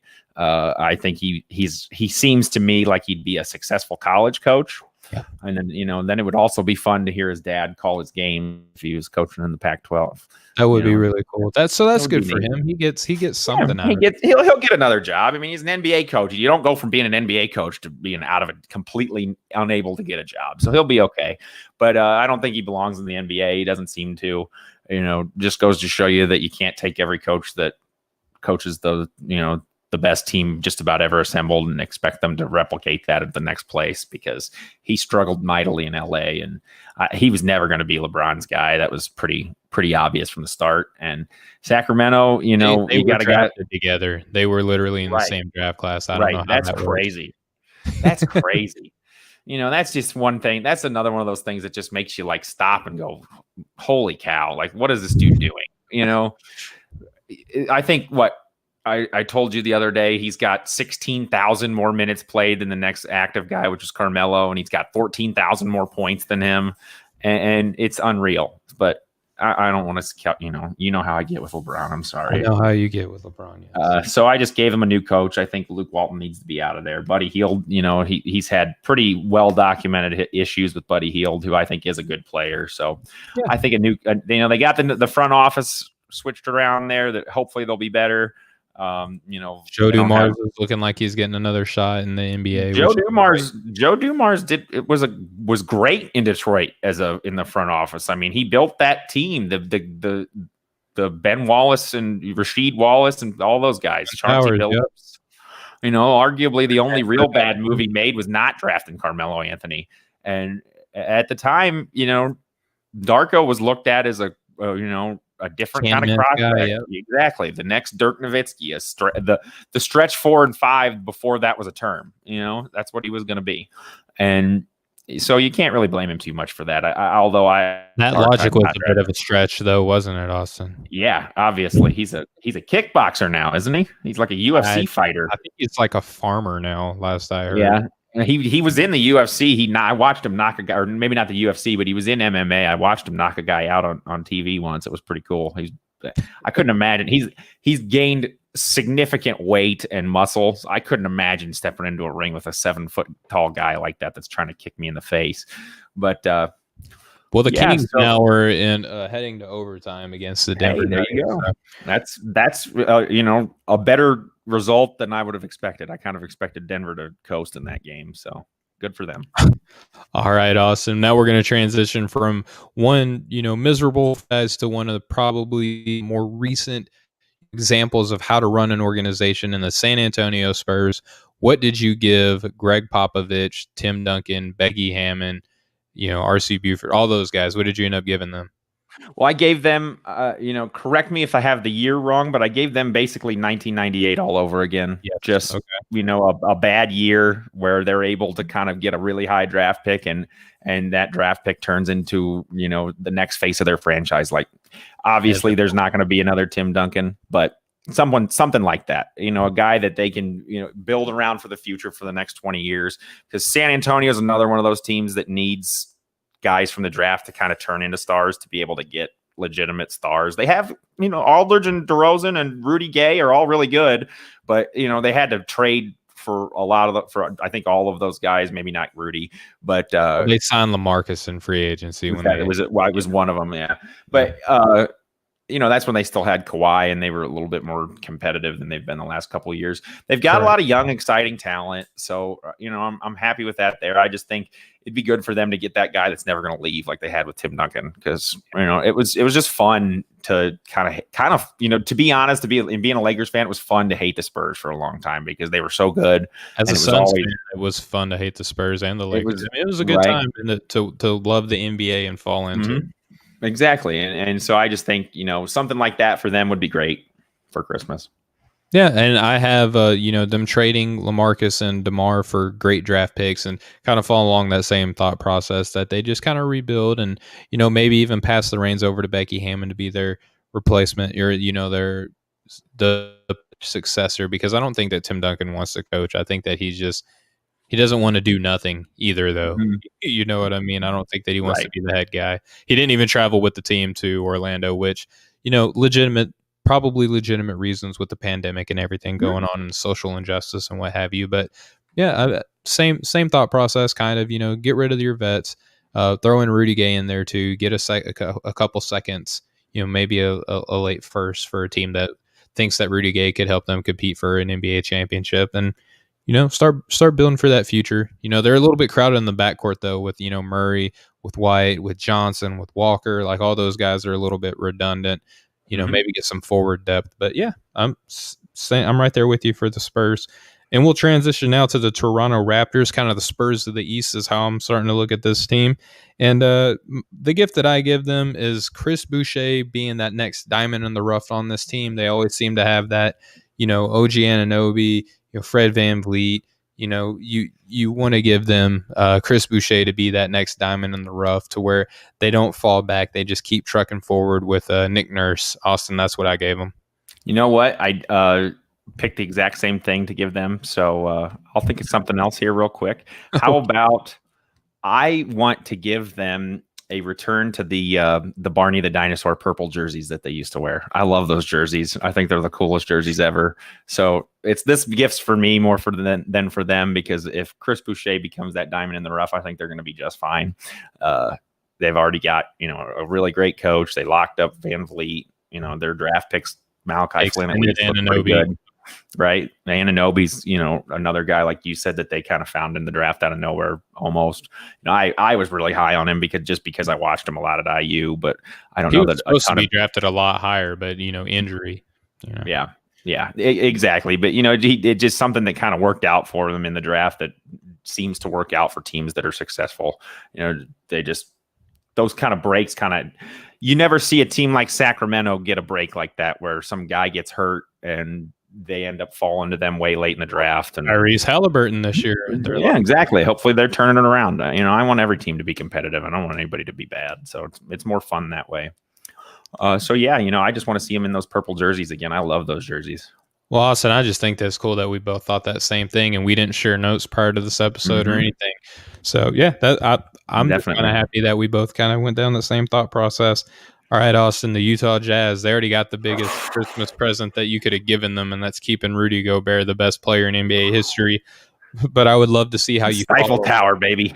I would love to see how you follow up Rudy Gobert extending. Well, he's already doing it for me, so he's ruining my gift because I gave him I gave the Utah Jazz Rudy Gobert earning every dollar of that contract that they gave him, because they're blowing out the Blazers. That's what I'm going to say. They are beating the brakes off of the Blazers, and Gobert already has 18 points and he's 7 for 8 from the field. And I just, even in my notes for this, I said, imagine if he averaged 20 points a game, how good he'd be. And Donovan Mitchell's going to keep improving. They've locked up their future long term. Then it looks like they, at least so far for one game, they made the right move.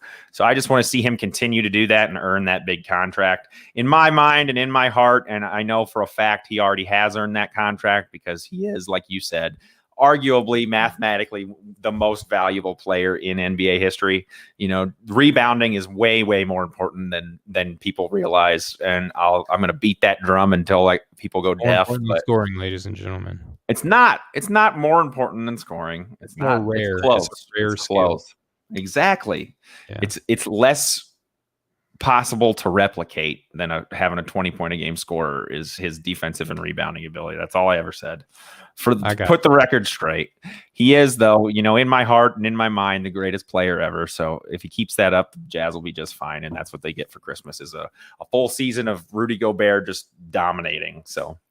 Well, when you said in my heart and in my mind, I thought you were going to say this is where we, all came from, the techno song. I don't know if you're a techno guy. My wife is, and that song is always in my head. I know that song. Yes. Yeah, she loves that song. So shout out to my wife, Brianna Gillespie. All right, so I'm going to give the Utah Jazz exactly what they want every season, and that is to be like the 6th seed in the Western Conference. I think locking up Rudy Gobert, this is the most hateful I'm going to be on the show, but locking up Rudy Gobert for the amount of money they did, the lack of the lack of being able to add to this team, because they're just going to be good enough to where they can't get a good draft pick, and they're just going to be bad enough to where they can't beat the bigger teams in the Western Conference. I just want to give the Utah Jazz exactly what they want, and that's to be the 6th seed in the Western Conference for the rest of Mitchell and Gobert's time together in Utah. You know what, Steven? That is the closest thing that you'll ever come to being mean to somebody, I think, on this show. You're a pretty nice guy. So, I like seeing your mean streak come out a little bit. That's okay. And I'm a realist. I'll be honest with you. If I'm a front office exec in Utah and Salt Lake City, and I'm looking around and saying, who's going to come here and play here? Who's ever come here and played here? We've got a couple good guys. Maybe it does lock up just the second, a second round exit in the playoffs every year. But, making that few extra $1 million a game for each playoff game is good enough for us. So we're going to keep our fans interested. There's going to be hope every year, which is not something you can say about a lot of small market teams. So maybe for them, in their mind, just not good enough is good enough. So. Yeah, absolutely. And our buddy Robbie just came in, and just in time, Robbie, we're going to give the Washington Wizards their Christmas present from the both of us. And Robbie just wrote in and said, hey guys, the rough game for the Wizards tonight, but he liked what he saw from Westbrook in his first game against DC. The 76ers team is tough down low. We were just talking about Joel Embiid.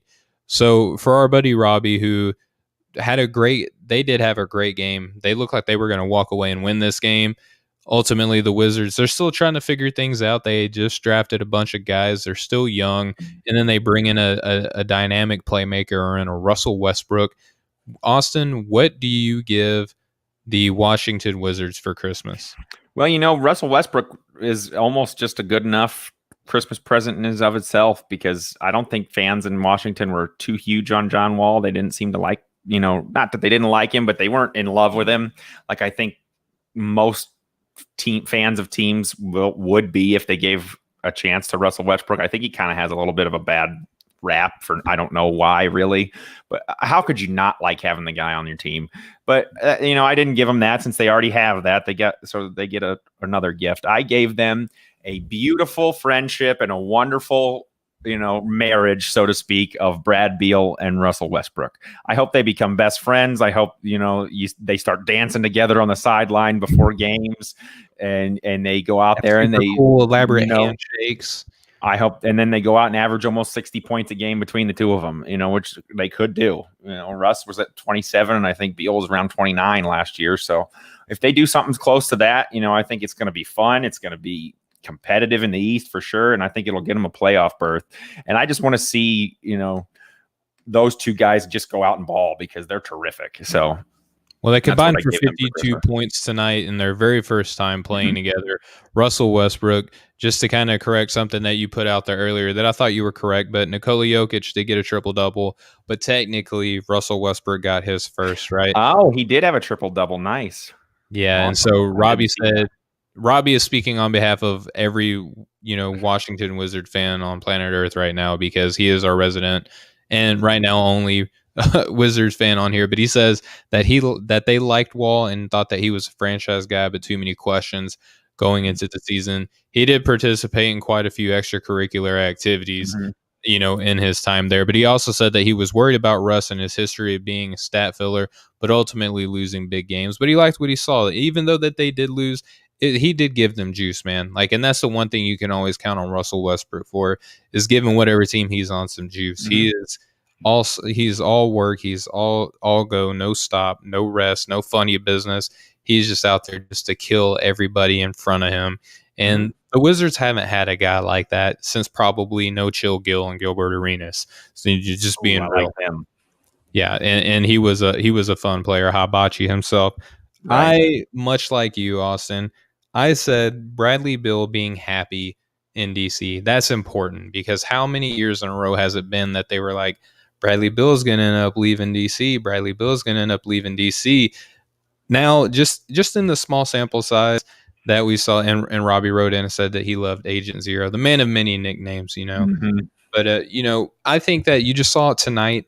Denny Avdia kind of has that same swag, and seeing Russell Westbrook come in and being able to instill confidence in a young guy like Denny Avdia. Bryant had a really good game. There was a few guys that you looked at and you're like, okay, Russell Westbrook may unlock a little something that rarely any other NBA player could probably do outside of your top guys like a Doncic or a LeBron James. Russell Westbrook can do that with certain players. And I think that he's going to do that in DC. And I think that's going to be ultimately Bradley Beal looks at that and be like, you know what? We may not win a championship, but we're going to be competitive. We have a shot against any team in the NBA between the two of us if we can both hang up 52 in our first time ever playing together. I think that that's going to be infectious for the rest of the team, Austin. Yeah, definitely. I think it seems very like, I don't know why people didn't get more excited about that trade. I feel like that was a huge move for Washington, because John Wall was good and he was for a time their franchise point guard. But, Russell Westbrook's an MVP and a top 5 or 10 player a lot of years. He's won a lot of, first team NBA awards. He's won the MVP, averaged triple-double for 3 straight years. And it's looking like from the first game tonight and towards the end of his time in Houston last year when he came back from injury, and I think the last 32 games of the season outscored James Harden. Actually, like, he may be ripe to do, ready to do that again. And even if it doesn't translate to a lot of big time playoff winning, it's pretty cool to see a guy average a triple double. Something I never thought would happen in my lifetime. It was always like when my dad or older fans talked about Oscar Robertson doing that, it was just like, there's no way. Like, it almost seemed unbelievable. It was just the way the game was played back then. That could never happen again. And we saw guys like Jason Kidd come in and be like the closest thing ever to doing that, but he was still significantly far off. Exactly. And it's like, in like a 3-year span, Russell Westbrook like blew by everybody on the career triple double list, other than maybe Magic Johnson and Oscar Robertson. And so, I think it's exciting for Washington, a team that I do like a lot of their players. Thomas Bryant's another IU guy, so I do kind of follow him a little bit. And I like Davis Bertans. I think he's a good shooter. And it's just nice to see, them have more than Bradley Beal on offense. And he's going to have to play some defense this year for sure. But if I think Russ will kind of, bring the best out of him for sure. I don't know where this narrative that he's not a good teammate came from, just because he's worried about his stats, because somebody's making baskets if you're getting 15 assists a night. Somebody's getting and putting a good spot to score. And I've never heard of another player say a bad thing about playing with him, other than KD said he couldn't shoot, and everybody knows he can't shoot. So that's really about, I just don't get it. I don't know. Like you said, they know they have a guy that's going to bust his butt every single night, and he'll kill the guy in front of him to win if he has to. And they didn't, and John Wall's not like that. And he plays hard, but there were concerns about his effort sometimes. And like you said, the extracurriculars, and you're never ever going to once question whether or not Russell Westbrook's going to play hard. So I think it was a great move. And he's got his coach that, he came into the league under, and Scott Brooks. So, I mean, there's that relationship too and plus they drafted, Cassius Winston. So, I mean, obviously they're going to do great things, because Cassius Winston was the biggest steal in the draft in my eyes. How long is it going to be before he takes Russ's job? I think it's going to be you got to wait the long game with Cassius, man. I think that, come season 3 or 4, you're going to be like, holy cow, like, why wasn't this guy starting and all this other stuff? He's just too talented, man. He was 8th on my board. I feel you. All righty. Well, by far the steal of the draft. All righty. Well, Austin, we're at the point of the segment where we stop giving gifts. Now we're going to be asking for stuff because between the two of us, we gave 60 things out. I don't think it's too out of the question for us to each get one thing in return back, right? Right. So, yeah. What's the one thing, Austin, that if you could go up to Adam Silver and the decision makers, his cabinet, executives, and all these high rollers who have the power, the clout, the money, the resources to be able to give Austin Carr whatever he wants in the NBA, what's the one thing that you would ask? Well, when I finished this list, a day and a half ago, whatever it was, I wasn't as sure that this would be an outcome. So I originally had my gift that I asked for as just a LeBron versus KD in the finals one more time, because how often do you get a chance to see arguably the two best guys go head to head for everything? And it's happened twice before. And, to be totally honest, the teams were really kind of not evenly matched. And, I'd like to see it where, LeBron doesn't have to kind of carry a team while KD has three other superstars that are helping him out. So they're a little more evenly matched. So I wanted to go with that, but I ended up ultimately changing it. And I want the return of the Seattle Supersonics. That's what I want to see. I love their uniforms. I love the color scheme. I was the fan base too, man. Yeah, they deserve a team. They're a great fan base. They're in every sport. Like they set attendance records all the time in soccer and stuff. And they're the 12th man in football. And the Seattle Mariners haven't been good since Ken Griffey Jr. left, and they've had tons of fans still at all their games. And for baseball at least, they're not they're not selling out, but they do well for not being very competitive. And I just think they deserve to have that Sonics team back, man. They were almost a little before my time, but not really. But I was in love with Sean Kemp and Gary Payton.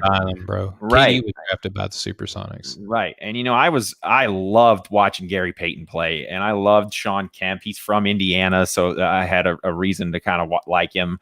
And just the dunks that he would do on people, and he was just, disrespectful, and he would just laid the hammer on people. And I miss that off green color that they had for a long time. And green and yellow doesn't sound like a good color scheme, but there was just something about it that I was really into. And I really just want to see the Sonics come back. Nostalgia, I guess.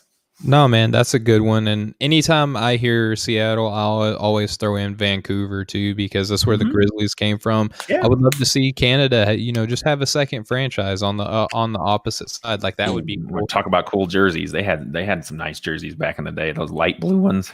Yeah, with the bear palm in the ball. Yeah, there were some clean jerseys. 90s jerseys and like logos were crazy. Yeah, absolutely. Well, in Austin, I almost went small with this. I almost asked for hand checking to come back, but ultimately I decided to become greedy, because like if in this segment they're going to give me whatever I want, and you can only ask Adams. You only get to talk to Adam Silver once in your lifetime, right? If you're not a governor of a team or whatever, right? So.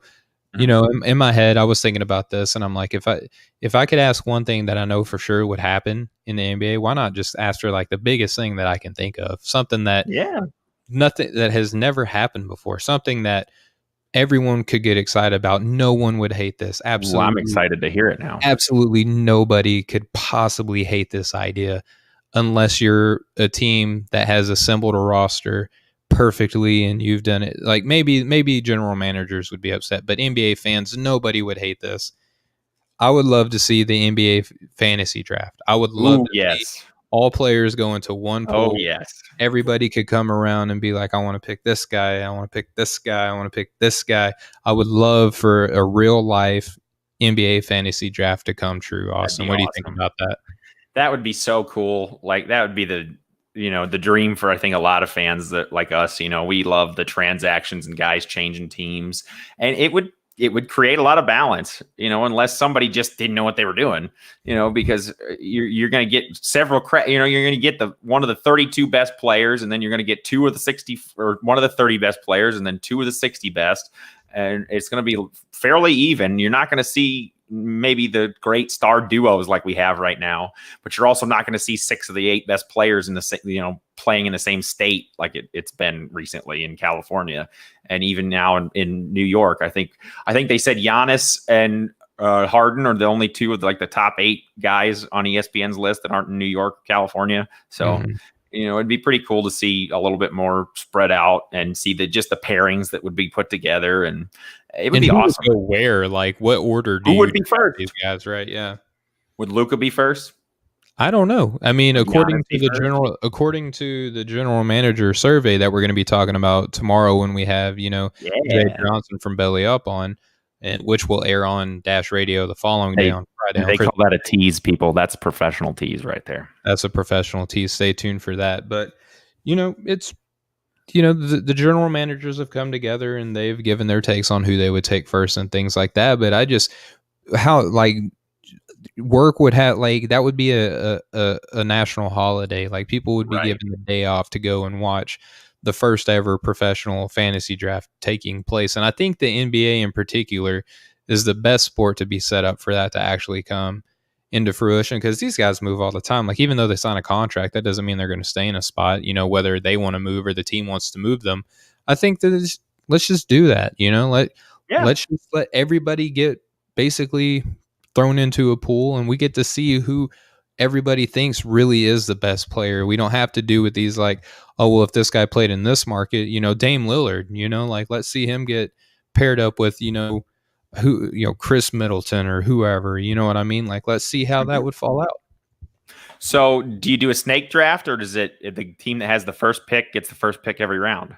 I think you have to do snake draft. Yeah. I mean, when I set my own fantasy drafts, I like the fixed draft, Well, everybody does, because you want the top pick every round. You want the top pick every round.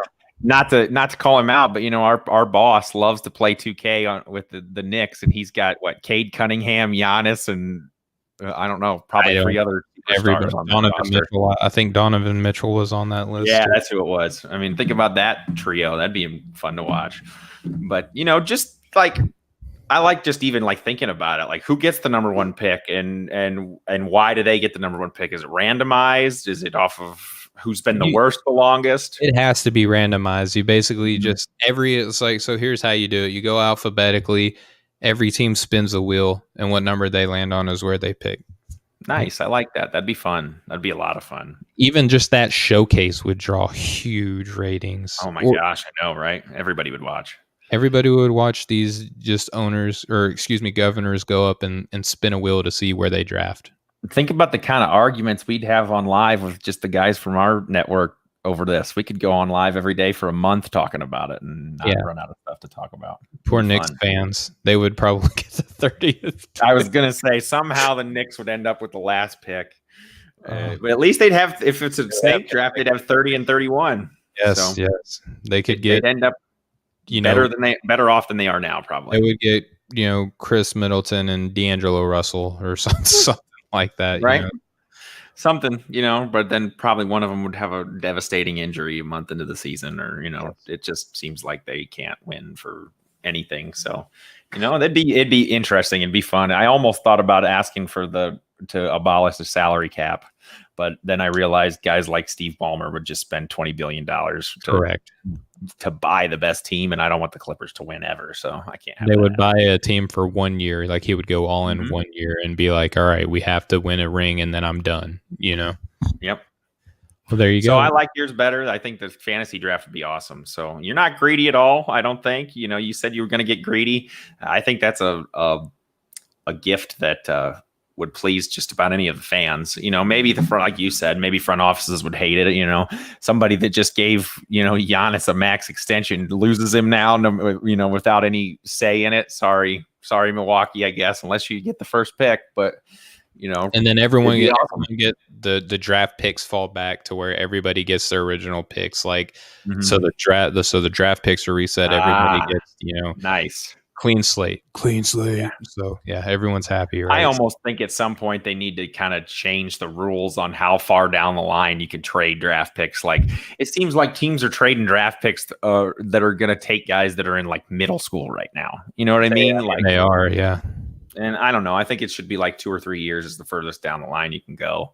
Just like in football, yeah. Yeah, just because then who knows what the league's going to look like in 4 or 5 years. Are making that part fun though? Like, yeah, when the Celtics and the Nets made that trade, and everyone was like, "What are the Celtics thinking?" And then they end up getting all the guys that they got. Like, I think there's a Sure. lot of, I think that's a cool aspect of it. I guess I just get confused at all the, the protections and all the possible picks that are going here or maybe going here, but they really might just turn into 2 seconds. And it's like I have no clue It's like who the has Sherlock who picked. Holmes, like spider web for Yep. like to remember. Exactly. I have a giant bulletin board in my room that's just covered in yarn right now, and it pretty much all points to Oklahoma City. But Them and the Pelicans, yeah.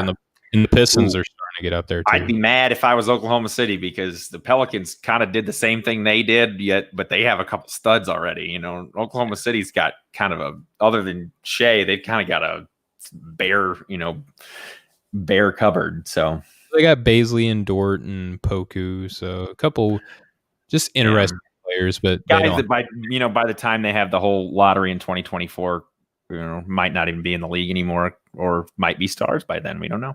They're just interesting guys. Is the nicest thing I could say about. Have you seen the meme that shows the all 30 picks of the first round, and it's got Oklahoma City with 20 or 30 through number 2, and then Patrick Ewing sitting there for the Knicks at the number 1 pick?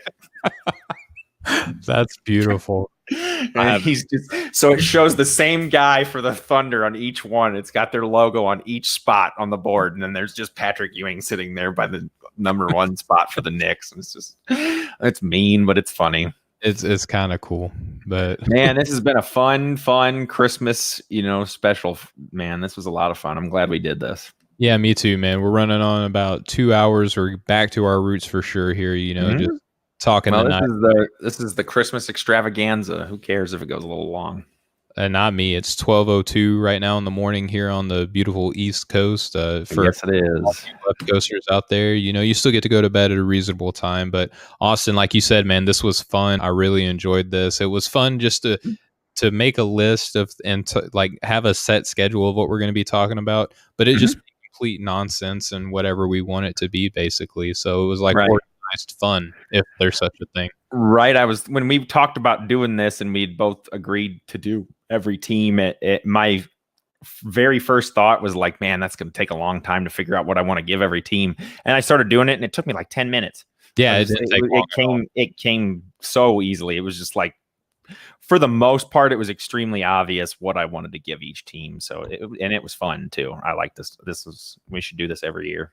Yeah, I mean, and this is our first Christmas together, so like this is fun on many fronts. But Austin, we're at an hour and 56 minutes here. I want to just give you the floor, just to anything you want to share with anybody, work. Well, being the ever, your typical sports talk guy, I had to update my original standings from when we did our way too early, because it's fun to always change that and keep everybody guessing, because the less people remember what you said, the less they remember when you were wrong. So you just constantly put out new takes out there, even if they completely conflict with your originals. So I made some moves and posted an article about where I think all the teams will finish.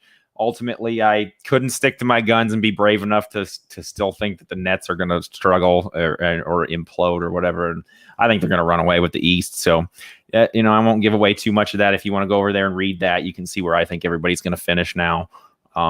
There are a couple surprises that I think people are going to be, a little probably in disagreement with, but that's the fun of this, is trying to, you can't just go chalk all the way down, because somebody's going to kind of fall apart, or somebody never works that way. So even though no matter what, as dominant as the Lakers roster looks and as much of a favorite as they are, that's why we play the games, because you never know what's really going to happen.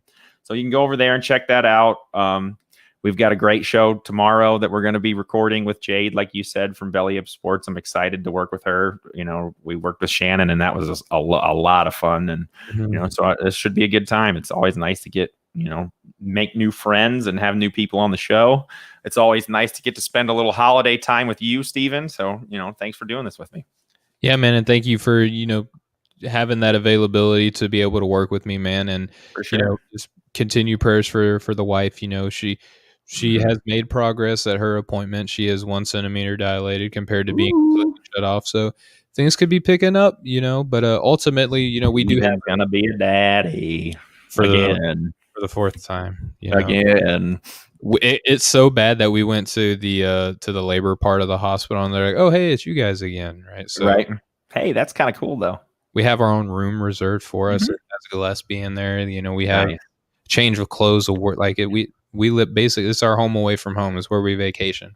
So if you guys don't know, Steven is like the Duggar family that has he's gonna have 18 kids when it's all said and done. So the Duggar family would look at us and call us rookies like that. I mean, we have 4 kids and they would just scoff at that and be like, when are y'all going to really start having family, so. Right. They have kids. They're still having kids when their first bunch are done with college, man. Yeah, so that's crazy. But anyway, we're not here to bash the Duggars, but yeah, just continue prayer for our family. Yeah, man, it's a blessing, each one of them for sure. So congratulations and good luck, like always. Appreciate it, man. More arrows in the quiver. But, you just touched on the fact that we're going to have Jade on the show. I'm really looking forward to this. We're going to be talking about the GM survey. We're not going to be getting into, specific game results or, juicy storylines about how much we're tired of what James Harden is doing. We're going to take a break from that. We're going to go over the general manager survey. This is really much in our wheelhouse, Austin, where it's, if you had to start a franchise, which player would you do? What player causes the most in-game adjustments? What coaches are the best? What player is most likely to be an NBA head coach? I mean, what team is going to win each conference? There's a lot of categories in there. It's basically just a hyperbole piece, but it's just fun to talk about that. And these are real life general managers giving their opinions on these. So now you might know this better than me. Are the answers anonymous, or did they have to put their names next to them? They did not have to put their names next to them. Ooh, I bet some people said some stuff that maybe not either is very, very controversial or they don't actually believe just because they knew their name wasn't going to be put with it. So that's going to be fun. That's exactly the way it works, right? So basically the way this works is they're asked a category and each year they add, just different things, but they do carry over a lot of the same criteria and they actually give the results from last year with the similar categories, right? Like, so I'll give one. So it's not going to spoil any sort of, thing for our show tomorrow, but which team will win the 2021 NBA Finals? Right now, the Los Angeles Lakers are favored by 81% of all NBA general managers. Last season, the LA Clippers were favored by 46%. Mm-hmm. So you talk about an astronomical jump, not only between teams, but by percentage of general managers agreeing. It's huge. So, right. And, the 19% that didn't pick the Lakers were probably Miami and the Clippers and maybe Milwaukee. So, yeah, but surprisingly enough, hate.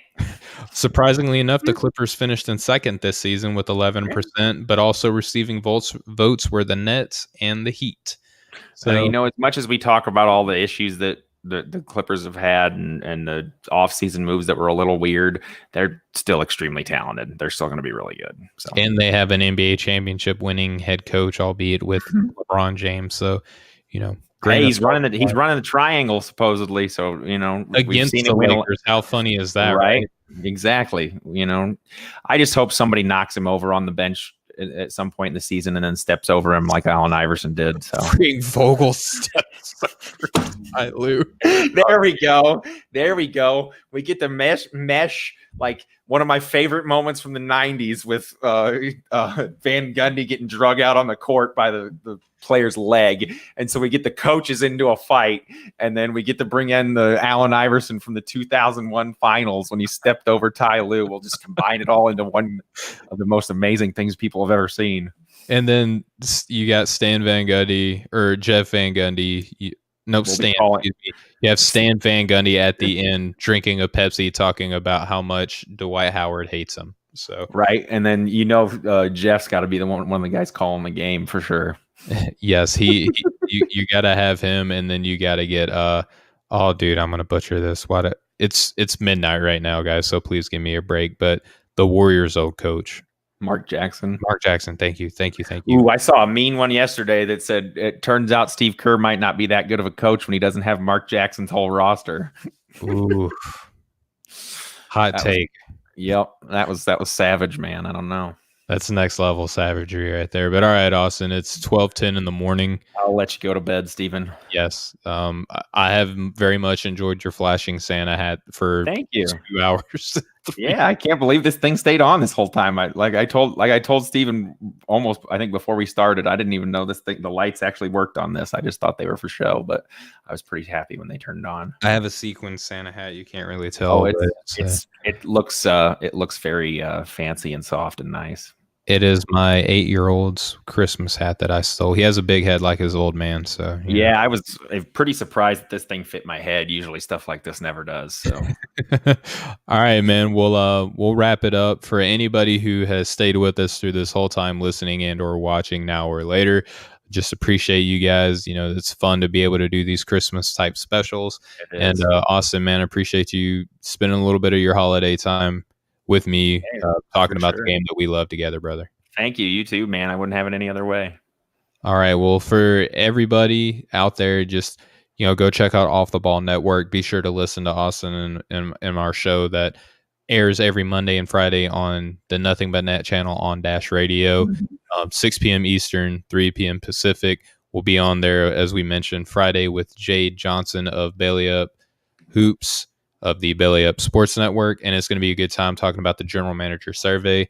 But on behalf of Off the Ball, on behalf of Nothing But Net channel, on behalf of our very own show that we just love doing, we will catch up with you guys next time.